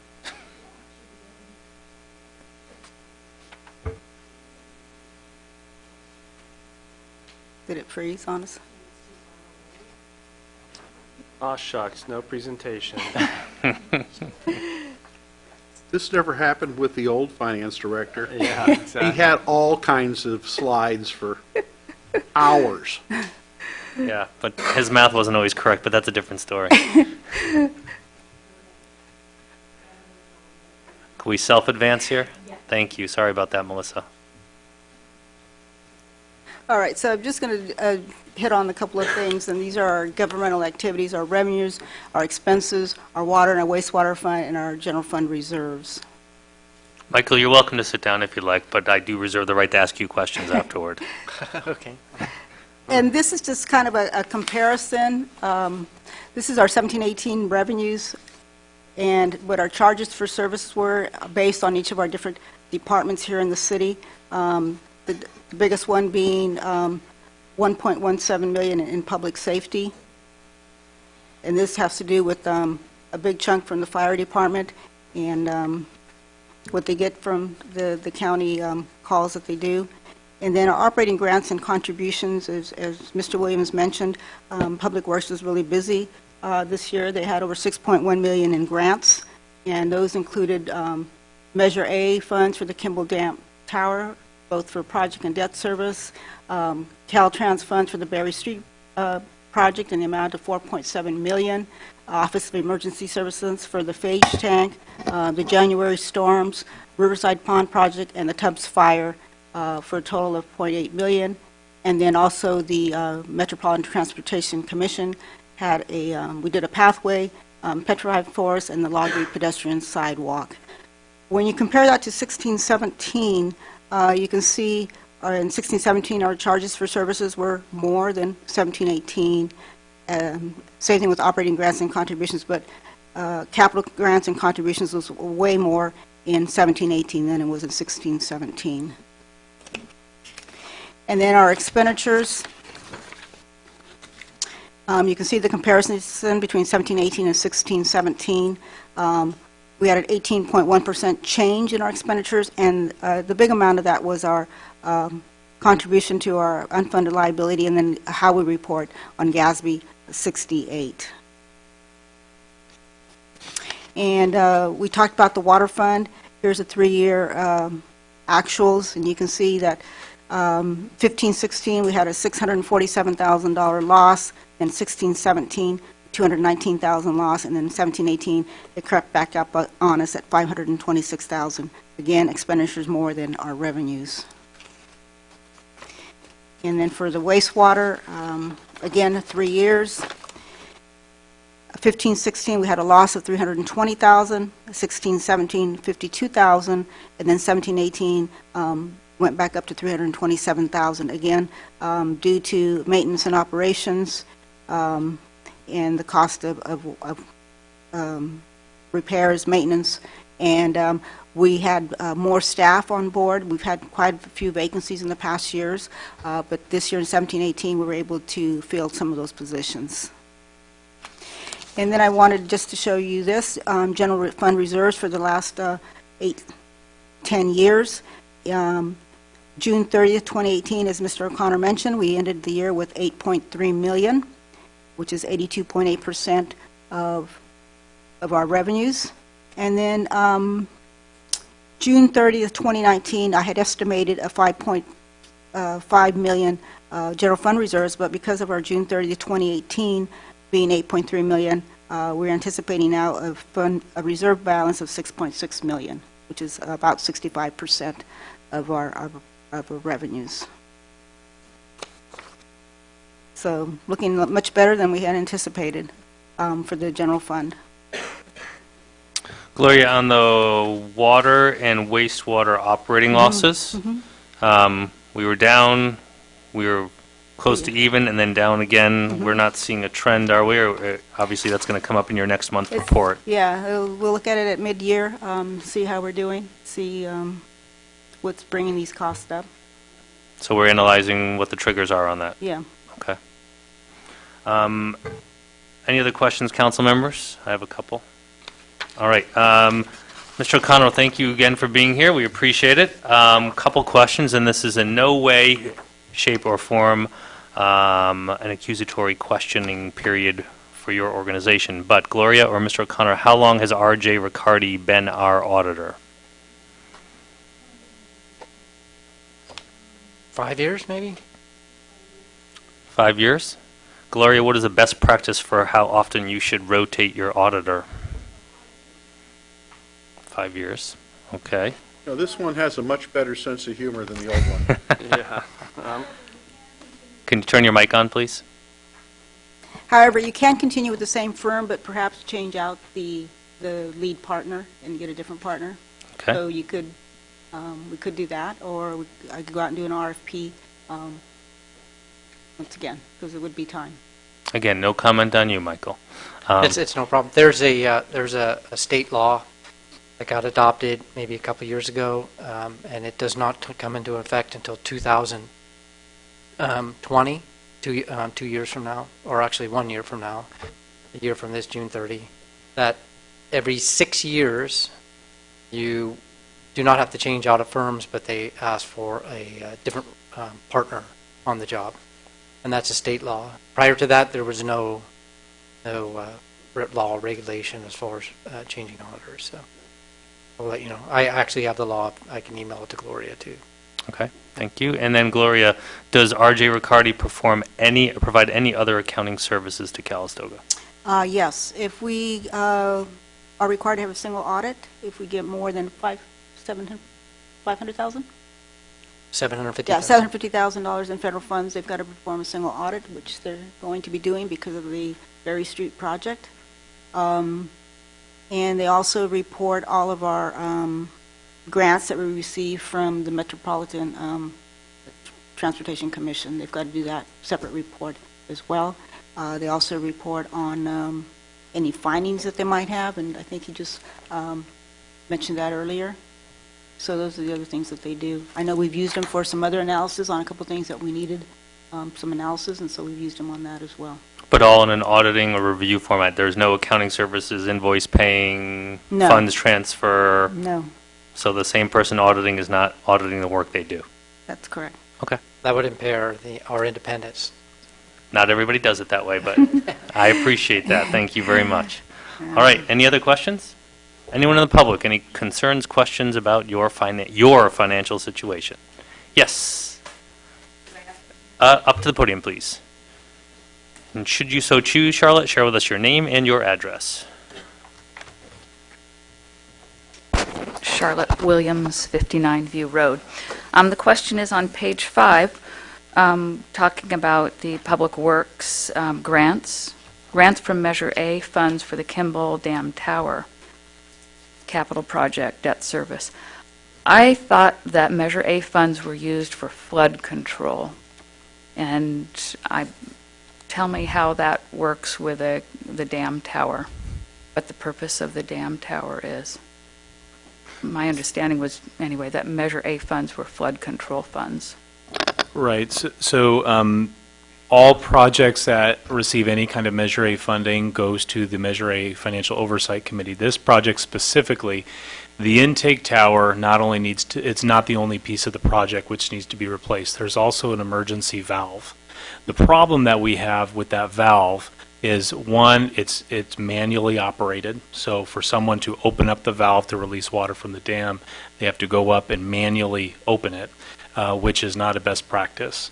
But also, because of the intake and the size, the condition, and that valve, we're not able to release the amount of water we would need to release in the event that there was a dam failure and we needed to empty the dam out to preserve life and protect property, people, so on and so forth.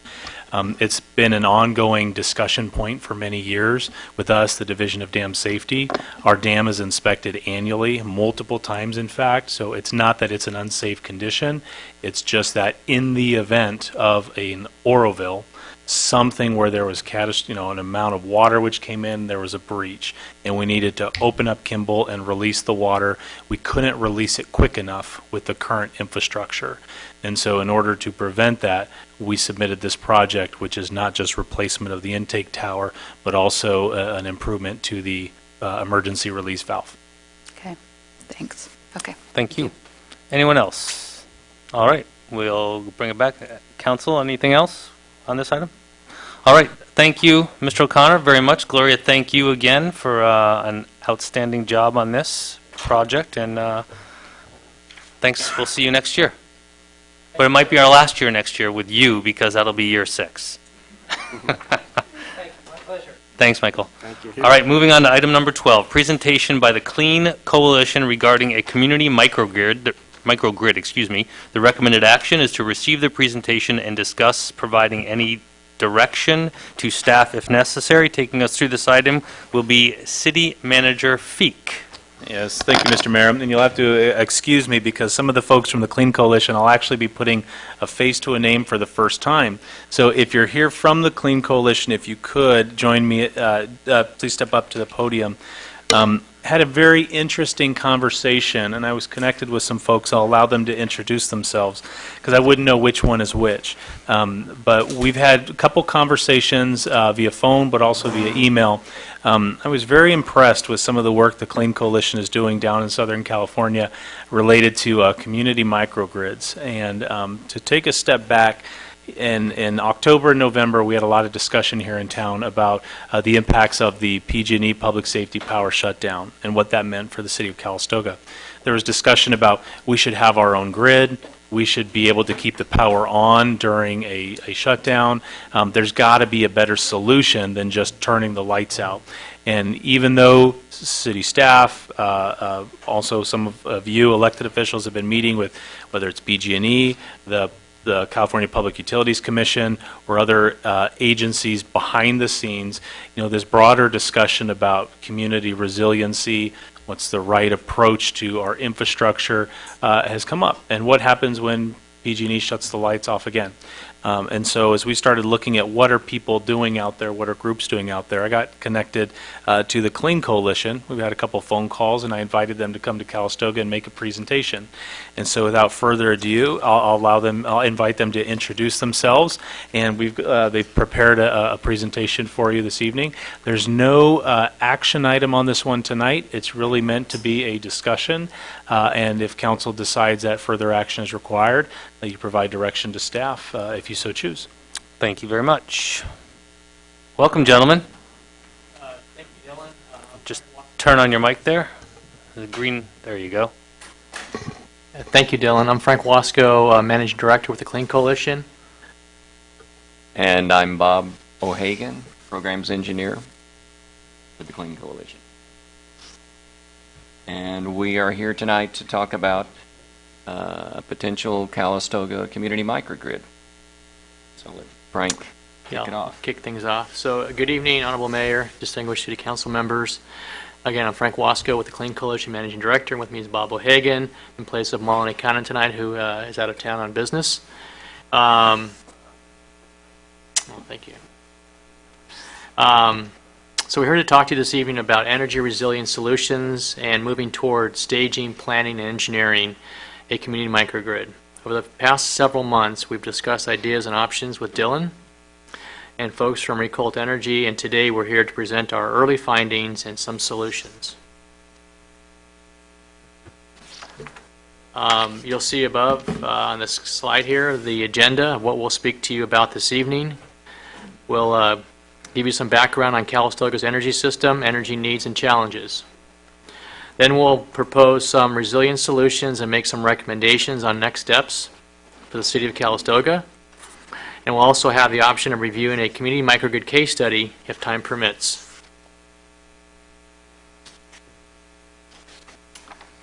A little background on the Clean Coalition. We're a nonprofit based in Menlo Park with a wealth of experience in renewable energy policy and microgrid planning and engineering. We focus on developing microgrid projects throughout the state of California and beyond that deliver economic, environmental, and resilience benefits. To date, our portfolio consists of renewable energy modeling and design work, including over 15 community microgrid feasibility assessments for clients such as Stanford University, various Fortune 500 companies, and multinational independent power producers that our projects were in Puerto Rico and Hawaii. We've also worked on 2 California Energy Commission grant-funded projects, 1 Department of Energy grant, and a contract with the National Renewable Energy Lab, or NREL. So we have quite a bit of experience in this area, and for a small team, we've traveled all over the country and outside the United States to work on these projects. In addition, we have extensive experience working with utility companies, including PG&E, Edison, and SDG&E in San Diego, and municipal utilities. Our mission is simple, to accelerate the transition to renewable energy and a modern grid through technical, policy, and project development expertise. Given the recent fires, again, how tragic they were, and again, we extend our heartfelt sympathy to everybody in this area, especially in your community here, what you guys went through. We have established a North Bay Community Resilience Initiative, and we're leading this initiative all throughout the county here, working closely with PG&E, Sonoma County, Sonoma Clean Energy, and Marin County, Marine Clean Energy, and again, these are all our core partners going forward here. The initiative itself was started about 6 months ago, is to promote and publicize incentives and policy advancements related to energy efficiency, electrification, and resilience. We're also developing a database of model structures that demonstrate microgrid-ready design. Part of why we're here tonight also is that your potential project would be part of our kind of a community microgrid roadmap with critical facility microgrids, and also we're working on designing pilot projects moving forward. Last but not least, we're looking at developing a model, kind of a design for building and rebuilding infrastructure modernization and proactive resilience. Bob will go ahead next and get into the specifics of Calistoga's energy system going forward. All of our findings thus far indicate the City of Calistoga would greatly benefit from pursuing a community microgrid. Bob?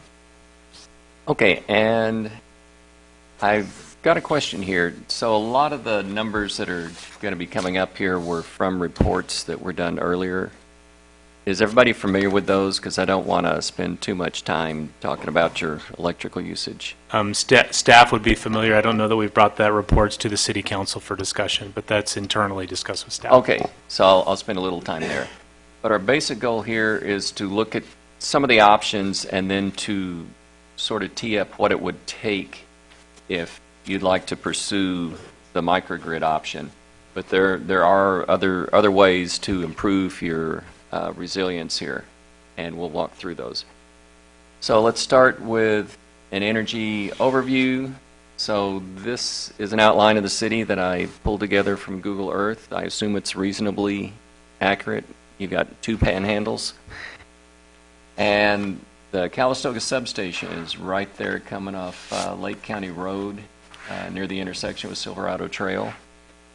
And you'll see in a minute the feeders come down the hill to that, and that's what it's the only way to get power in here, and that's what makes you so vulnerable to those outages. So let's move on. So from the prior report, it looks about between gas and electric energy usage here in town that about 40% of it is electrical. And I haven't seen the report. My partner Malini has, but I'm curious that the electrical usage has actually gone down over the past few years. So it didn't get into why. I don't know whether people are doing efficiency projects or switching heating from electrical to gas or what. That actually works in your favor for these kind of things. And is this citywide usage, or is this city of Calistoga buildings? This is entire city? I got the impression this was the city. Okay, perfect, Being thank fed you. from this substation. Thank you. Would the installation of solar panels affect that? That could be a source of... There's a lot of them going yeah, in. so that could definitely be a source of the reduced net load. Right. Right, and we will show that in a couple of slides. In fact, here it is. So this is the photovoltaics looking the Hey, top. Bob, could you just slide the mic in front of you, so... Oh, okay, because I'm people sorry. at home have to hear you, sorry. That's right. So the top slide shows the residential portion at about 1,200 kilowatts, and a very comparable number coming from the industrial commercial side. Just a lot fewer sites because you're going to have larger facilities there. So, as you mentioned, that's a good potential source of the reduction. Also a good sign. And I don't have to tell you guys about what you experienced back in October when the public safety power shutoff was initiated. Very hard on local businesses and very difficult to plan for. And you're in an area that's subject to these kinds of emergencies, as we've all learned the past couple of years. Apparently the one on November 7th that they wanted to perform didn't go through, but they were ready with backup generators on this one. And we'll talk about that. But obviously the impact on businesses is really tough. So we're trying to look at resilience as something beyond just reliability. So reliability is keeping the lights on. Resilience is trying to recover from it after they've been turned off without plan. And for resilience, you have to do a lot of planning on worst case scenarios. But if you do the planning properly, you can at least reduce the impact of the outages tremendously, and you can do it with resources that can actually help you save money in normal operation. So I'll just gloss over, why we need resilient power systems. You've all been here a long time. Let's jump to diesel generators. Bob, before you go there, I just wanted to add that I had worked for Southern California for 30 years. And given the PG&E bankruptcy right now, what they're going through with restructuring and the inverse condemnation issue with the legislature, you're going to probably see more and more of these shutoffs going forward here, next 2 to 3 years. So a bigger case should be in your minds right now to look for resilience and backup power to keep your critical facilities on and up running when you need them. Just given, of course, my experience and kind of the mindset of utility representative here, is that soon as you get the high winds again, and the hot weather, the low humidity, they're going to drop load in these areas to protect themselves. They don't want any more risk. They're already in the hole $30 billion, and that could grow with the next fire. So they want to protect themselves and move forward. But again, your businesses and your business here in Calistoga is very important, to the longevity of this area. So I would just kind of keep that in the back of your mind that, if I was running the utility, that'd be my first thing to flip the switch and drop the load. No more risk involved here, period, until they fix the legislature going forward. So. Yeah. And of course, everybody's familiar with the diesel generator solution and the problems that creates. I think the picture says it all. You've got a lot of emissions. They are expensive to run. You have to test them at least monthly, I believe for at least an hour. Total of, I think it's 15 hours a year you have to run them. At least an hour per month. A lot of noise and pollution each time. You have to deal with your air resources permits and all kinds of stuff on top of that. And I assume you currently probably have some backing up your police and fire stations. Good.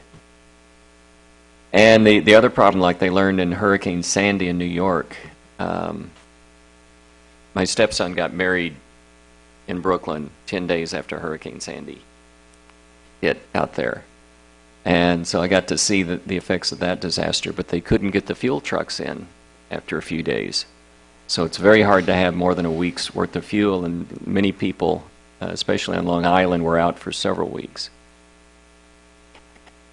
So we've got several choices to deal with resilience, and one of the first things you can consider is forming your own municipal utility, which has been done.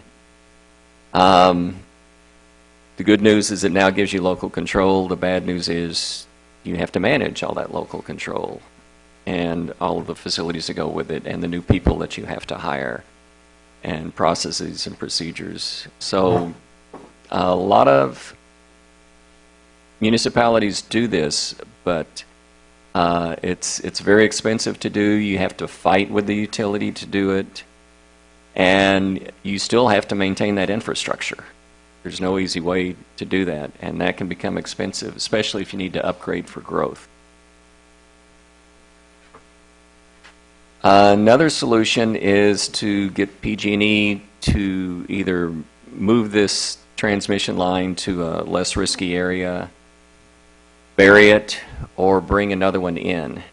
And none of those is going to be easy or done in the short term.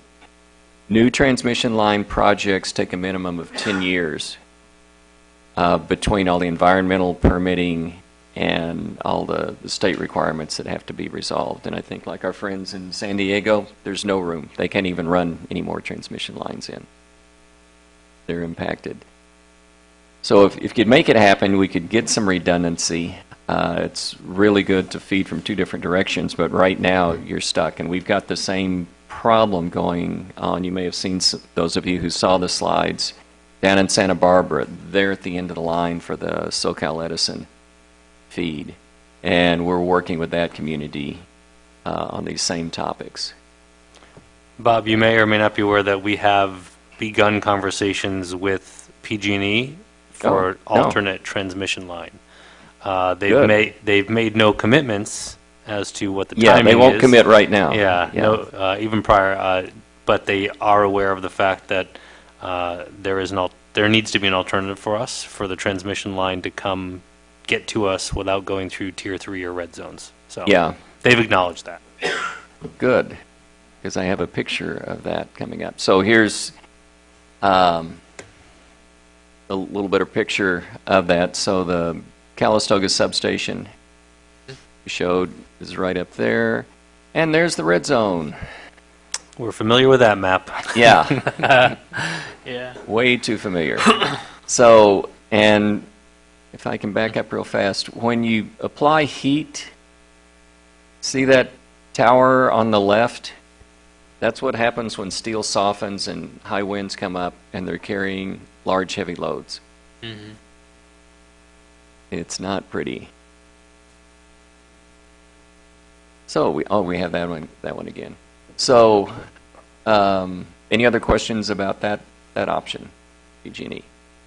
So let's move on to a third option, which we've been trying to promote because there's other benefits, but it's building community microgrids that could potentially serve the whole area, but you don't have to start out with a huge scale project. You can start out focused on providing good backup for emergency services and build it, because that's what the technology allows you to do. So let's look at what this might entail. We have a vision at the Clean Coalition, which we are finally starting to bring to fruition, of distributed energy resources in the grid. So the original grid was designed to be hub and spoke. You had central generation, which fed to these distribution points, the substations, and then all the energy essentially flowed downhill from the substations. And they could tolerate a little bit of generation in the grid, but not a lot. But the future vision is you're going to have many strong resources in the grid, and it's harder for the utility to manage and maintain the voltage that the PUC requires them to do. So it's a much more complex problem to manage. However, it's much less susceptible to single point failures. So when you start distributing your resources around, a few of them can fail and others can still carry the load. That's the whole point of resilience with redundancy. So what we'd like to show you is some of the steps involved in this. And if you have time later, we can show you what we're doing with the folks in Santa Barbara as well. But again, I want to be respectful of your time. You looked at a lot of numbers tonight. So, to back up, so we have to stage what's going to happen first.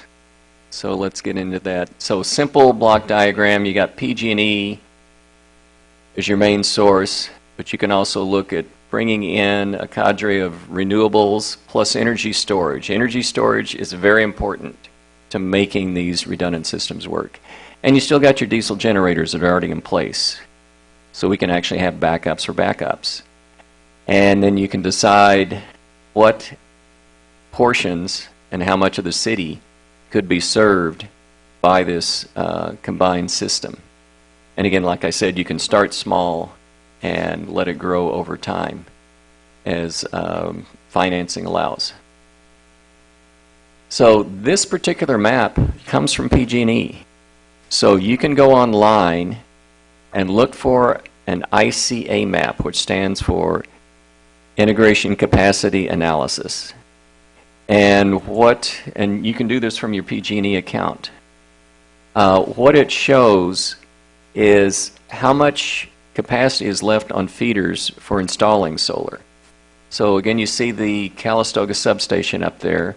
2 feeders run, one running northwest, the other one southwest, head out from there and serve the town.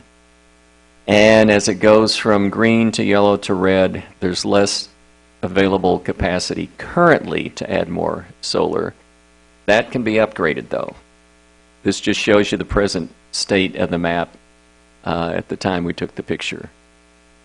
But it does show that, and that's probably part of what you were talking about earlier with the solar that has been installed. So that's probably why some of those feeders are already at red from people installing it. Some of the benefits of going the route of creating the microgrid. And with a microgrid, when the power goes away, you isolate your grid from PG&E and you're running independently. And some of your hotels and hospitals may already be doing that. But what it can do is it can actually lower a lot of your operating costs. Definitely gives you improved overall performance because you can ride through those brief outages. And by the way, when the utilities are giving you numbers about their reliability, you may see numbers called SAIDI and SAIFI and things like that. It's based on outages longer than 5 minutes. And you know how often you have those brief ones of 10 seconds, 30 seconds, a minute where the lights go out and then mysteriously they come back on. Those don't even go into the calculation. They're not even included. With a proper system, you'll never even see those. And of course, you get the resilience and security that it gives.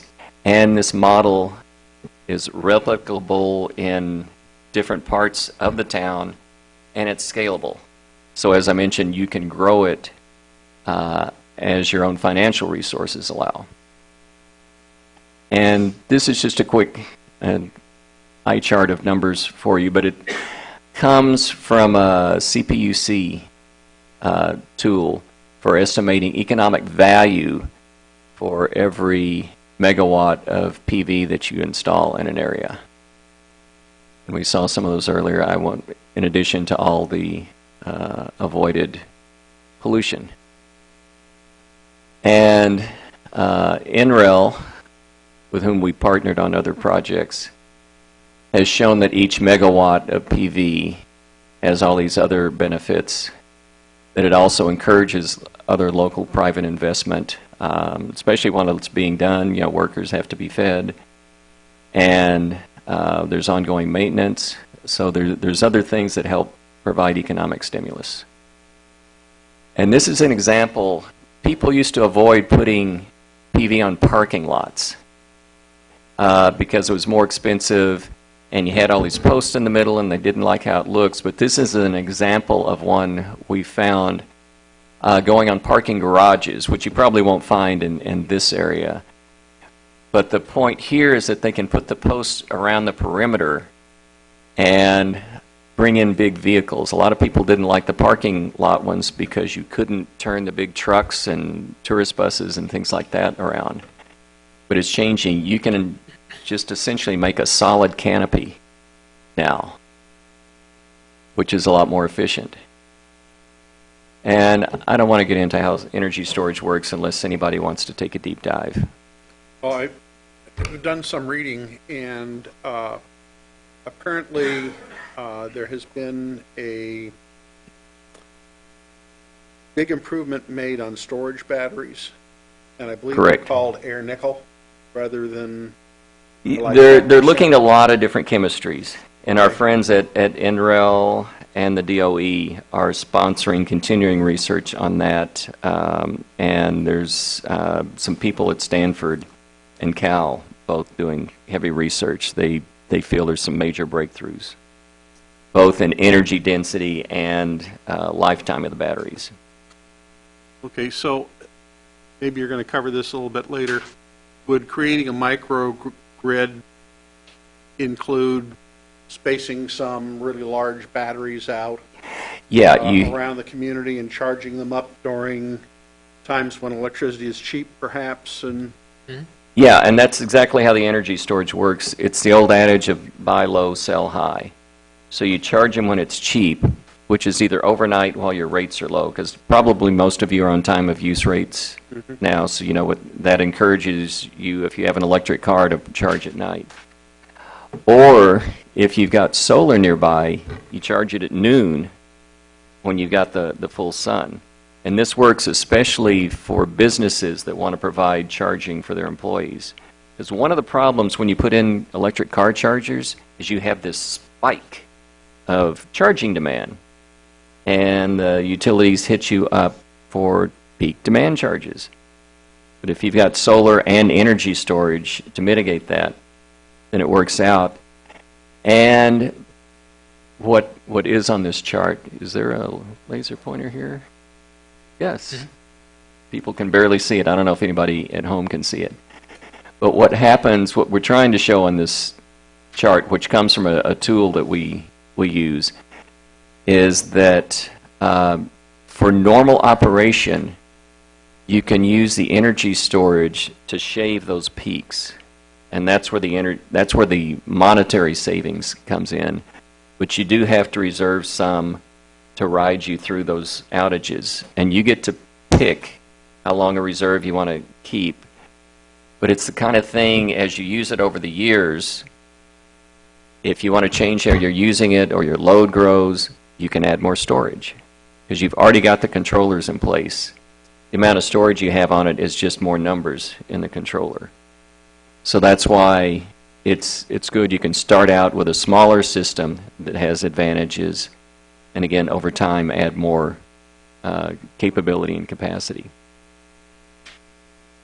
But you're right about the costs of energy storage are dropping dramatically too, thanks to all the electric vehicles, because it's volume that's driving down the cost as the technology gets used. I worry about the safety of, I guess they're lithium ion, whatever they're using in the Teslas, because they tend to just burst into flames. I'm sorry, Rick, to mention that.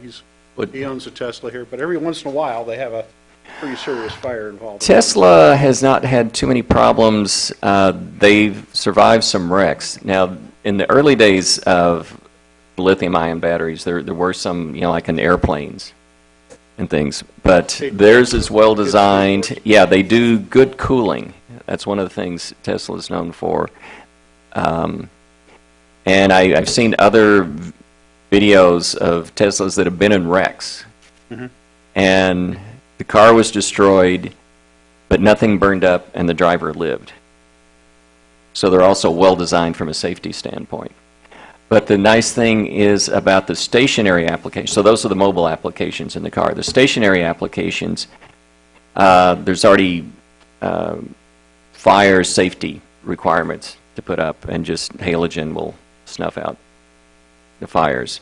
And you can also put them, most of them are going to be in weather-tight containers anyway that can shut off air that would feed the fire. So it's that kind of thing in stationary applications is easy to control. And you break the pieces up into modules. We've got a system that we've got a grant working on in San Francisco. It's broken into a couple of modules with PG&E. So the steps to going forward is you have to do essentially staging, planning, and engineering. And with the staging, we have to go in and work with you and see what's the opportunity. Where would you want to apply this? And who in the community wants to be part of this? Are you trying to force it on somebody like your emergency services, police and fire, or are there businesses who'd like to look into this? I know several years ago we were working in the Virgin Islands, and they had a very simple microgrid demand charge management system at the utility there. Somebody picked up the phone, called the hotel, and said, "We're shutting you off in 5 minutes. Go start your generators." We'd like to have something a little more sophisticated than that. So there's a lot of work in the very beginning trying to size it, and you don't have to pick just one size to analyze. You can pick various scenarios and see where the numbers fall out. And that's when you start doing the planning and seeing what are your resources, where is existing solar. One of the things we're promoting in community microgrids is that in the event of an outage, it's really good. Certain businesses have to shut down, but if they've got solar on them, why not be using that? Right now, the law requires you, when the grid goes away, your solar has to shut down. That's a horrible waste of a resource. And so if you can use that solar to form a microgrid, you can keep everything behind that disconnect point on until the power returns. And you can also plan it to where, okay, we're going to ride through with nobody having to be shed for an hour. And then if it goes beyond that, okay, you're going to have to start reducing your load. And then you over here have to reduce some more, so that if you need to expend the energy from the battery over a longer period, you can. And this is especially important. I don't know if your schools have been set up for Red Cross shelters. Fairgrounds. Okay, so when we're working with those, we have more grants working in that area. So that's how they work. So they can ride through with no change for the short intervals, but if it looks like it's going to be an overnighter and they're going to have to start housing people and kids, then you just start shedding loads. Shut off air conditioners. You sweat. Those kind of things. So, but that's the basic thing. And then after that, then you start running the numbers. So we would need to see utility bills, actually load profiles if you can get them. And if you're on PG&E, you can get the actual 15-minute interval data, which is wonderful to us because then we can see where your peaks are and get an idea of what's causing those peaks. And then you can start to look at, oh, a battery could shave that peak. And it's very easy to, there's a lot of tools to help you show how the batteries can help you save money right there with peak shaving. And then, if we have an emergency, we start running off the batteries. Those of you may have seen Tesla walls. So that's their principle. But that's all within a home. So we're trying to look at how to, and as you mentioned earlier, if you can share solar, if you can share batteries among members of a microgrid, and this is being done in New York, I think in Brooklyn. There's a group that's put together a microgrid there based on these kind of principles. So basically you have to isolate from the grid, you have to have generation resources, storage resources, and control over the loads. And with that, you can keep a lot of things running with good planning. So if we're talking solar arrays, like how much area has to be covered to generate as much electricity as Calistoga uses presently? Is that a...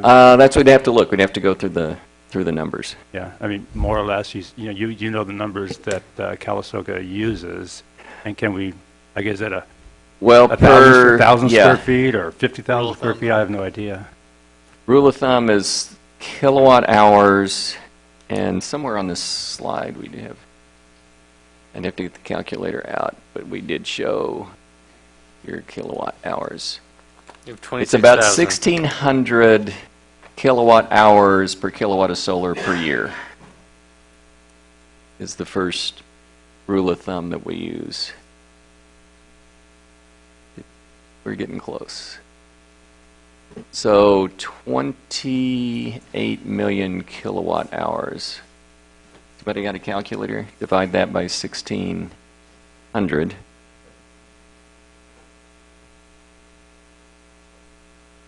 Mine's back in my backpack, the back of the room. You on that, Dylan? Roughly 17,500. Okay, so that would be 17,500 kilowatts. And you can get, let's say, 10 watts per square foot. So what was your number again? So just divided by 10, and that's how many square feet of solar you'd need.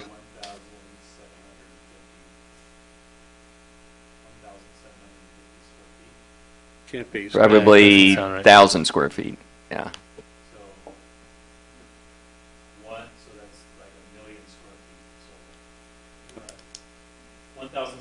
Yeah, 1,750 sounds a little small by a few orders of magnitude. Well, I bet it's about 17. But that's why I like to do my 17,000. calculations. 17,000 square feet. 17, maybe. It's easier to do on a spreadsheet. But anyway, these are the kind of numbers we can run and show you. And that's why you also want to start small. Don't try to solve the whole town at first.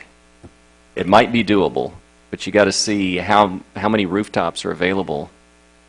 And so you've already been able to reduce the current load rate, but that's already been factored in. So this would be additional energy. The fairgrounds has a huge array on top of the grandstands. Now, is that within the city limits? Oh, It yeah. is. Oh, and that's They own it. that's soon. another question we have is, are we talking strictly within city limits here, or are some of your neighboring farms? Because when I just glanced at the map, I saw a lot of stuff just outside of town It as could well. be some of the wineries would be interested in it, but the residences are kind of scattered. Yeah.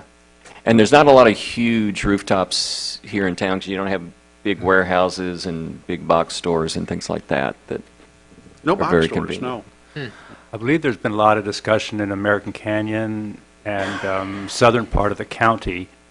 And so there's been some work done in the county on the solar array question. And I don't know the outcome, but it'd probably be worth looking at and see where the county stands on this kind of thing. Have you also Yeah. looked at the geothermal option? Have you done geothermal elsewhere? Because obviously we sit on a giant source. Yeah, that's a totally different discussion with generators, but it's wonderful if you can do it. Okay. That's how Iceland is powered. Right. But that can factor into a microgrid concept. Oh, yeah, Okay. because that provides your baseline load Got it. and can prevent a whole bunch of load shedding. Then you don't need as much energy storage to deal with the variability of the solar. And we always run our solar calculations so that we're looking at what is your worst day and what are your worst 5 days out of the year. So that beyond that, it's gravy. So there might be a few days out of the year, when the storms are coming in like this, where you might have to keep your storage levels in your battery higher, just like you were talking about managing water behind the dams. It's the same exact principle. You got to forecast what's coming and what your resources are and how to control it. Because the estimate that we were last given by somebody who was studying this a couple of years back was there are two well sources, two geothermal well sources in Calistoga, each capable based on their flow rate and their heat. Each of them is capable of a 1/4 megawatt per wellhead. So I don't know if that's big or small, but that's just something to bear in mind. Nobody's actually hooked up a turbine to it or generator to it, but That's a lot of power. That's, especially if you've got it on a consistent basis, which you would with geothermal. Town this size, we don't know what this translates into peak loads. So that's why we need to see the load profiles. Okay. So what's the, I don't know where you are in your presentation, but what's our next, what are we talking about here? Could you? I know the subject we're talking about clearly, but right on the subject clearly. I'm not sure of which one of you. Just for the sake of time, could you briefly explain what you're doing with the Goleta Pocket and explain? I mean, we've talked about a microgrid. I think we understand, but generally speak to a project-specific site. And then I think the next steps are for the council. And we've talked about microgrids before. Talked about we should be on our own grid. Essentially what this solution would be, there's a lot of obstacles, there's a lot of barriers, there's information which would need to be collected, but essentially a microgrid starts when switches turn and all the power that's generated within the city of Calistoga powers the city of Calistoga during a shutdown. So do we want to look at what it's going to take to get to that point? It's a combination of geothermal, it's a combination of solar, it's looking at all these various issues in town. But if you could specifically speak to the circumstances in Santa Barbara, what it is you're doing, and perhaps do it in about 5 minutes, please. Sure. So here's a map.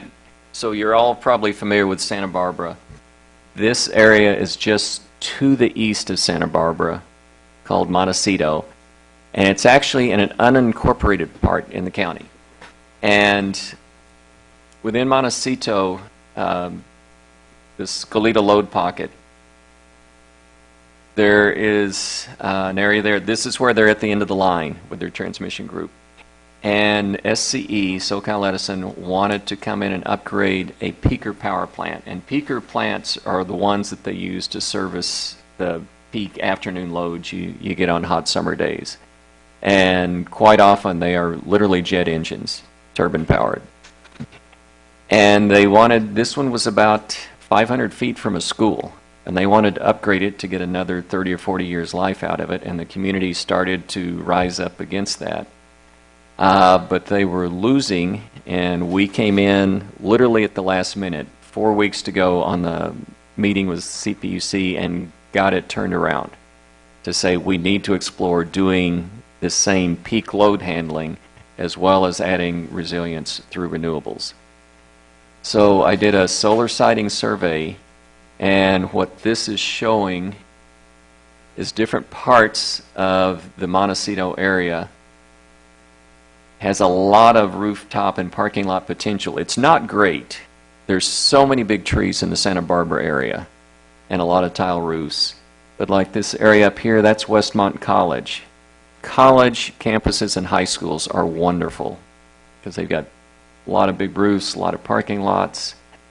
Various symbols, you see these little green things, these are also school symbols. We use shopping centers. So there was a couple of shopping centers around here, and then they decided to focus on an upper downtown area.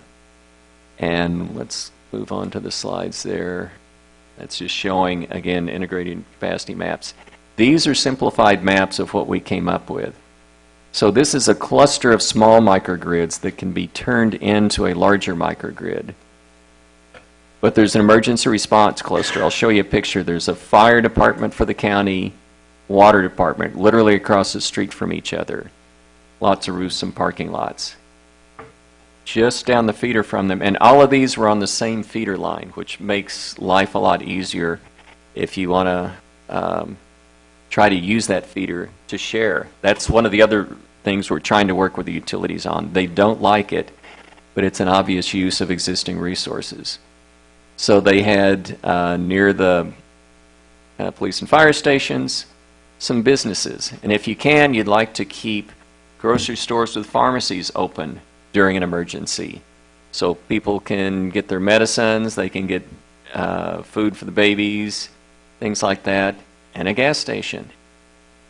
And then further down the road, we had several good spots for emergency shelters. So that's what we're working on putting together. This is just more details of solar siding around the schools, which is where they want to have the emergency shelters on this feeder. Here's a closer view of just the police station, or excuse me, fire station and water headquarters, and all the spots that they have for solar, and we were looking at the loads. So these are the next steps we would need to move into to going forward. But we wanted to. I can dive into deeper details, but I don't want to bore too many. Based on what you know thus far of Calistoga and our situation, are we an ideal kind of situation for a microgrid exploration? Or if you can get the geothermal to handle base load, then you never have to deal with the diesel generators. You don't want to throw your diesel generators out because they're there, they work. You would not want to take those out until like it's end of life on the equipment, that kind of thing. But if you've got multiple energy resources, most urban areas are not good for wind. But if you can do solar plus geothermal, you've got a great combination. And like I said, the solar can be used also normal times as well as the geothermal. Right. The geothermal, is constant. Yeah, one comment. I mean, Bob is the one that basically patented the solar siting survey that everybody's using right now. We're trying to use statewide and nationally. So he is the best guy in the country for this type of work. And again, it's an overview survey. It's not a detailed design, but allows us to quickly assess where's the potential, where's some good spots to look at, and then those are the people you go talk with. So all of this requires working with the community.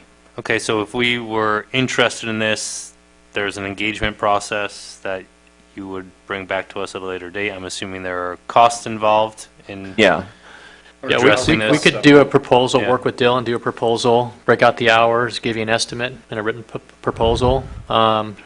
Could cover the goals, the scoping, the solar siting survey piece of it, functional block diagram, like Bob showed you up here. Come back with that presentation for you. Well, we're clearly in a situation based upon what we've experienced that alternatives have to be explored. Yeah. And if you have some successes on this in other parts of the state, we're big fans of plagiarism. If it works somewhere else, steal it. We are too. Yeah, don't bump your head on the same mistakes.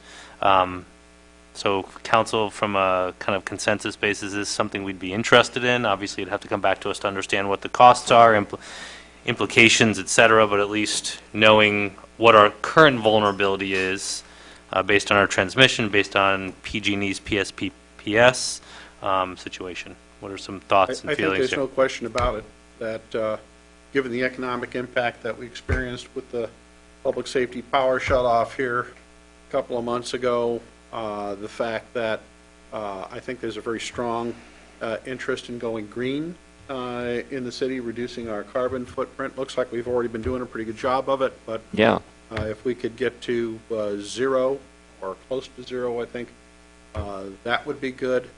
I like the idea of using geothermal.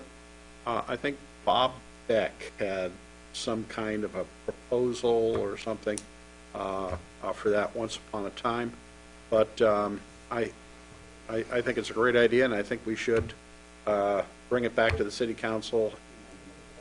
The contract, exactly what the scope of that contract would be, what the what the performance expectations are, and all, get going on it. Anyone else? Don? Yeah, I agree. I'm certainly willing to entertain a proposal, an estimate, with the understanding that there's no commitment on the part of the city, but certainly to look at it and see what information you could bring to us, and then we can make a better decision. Okay. Iris, you're okay with it? Michael? Yeah, I just need, I think, a better understanding of how this all would work and how it would phase out and what the cost would be, or what the benefits would be in terms of savings, and the costs associated. All right. Absolutely. So Standard stuff. Yeah. Gentlemen, thank you very much. Thank you, Appreciate Mayor your and council visiting members. with Thank us. you so much. Thank you, Dylan. Thanks for bringing this Thank to our you. attention, Dylan. Any other questions, council members? All right, we will adjourn to our next regularly scheduled meeting, which is not until, because January is a 5-week month, February 5th at 6 p.m. Thank you. Meeting adjourned. Mine are back in my room. Okay, I can get some business cards out.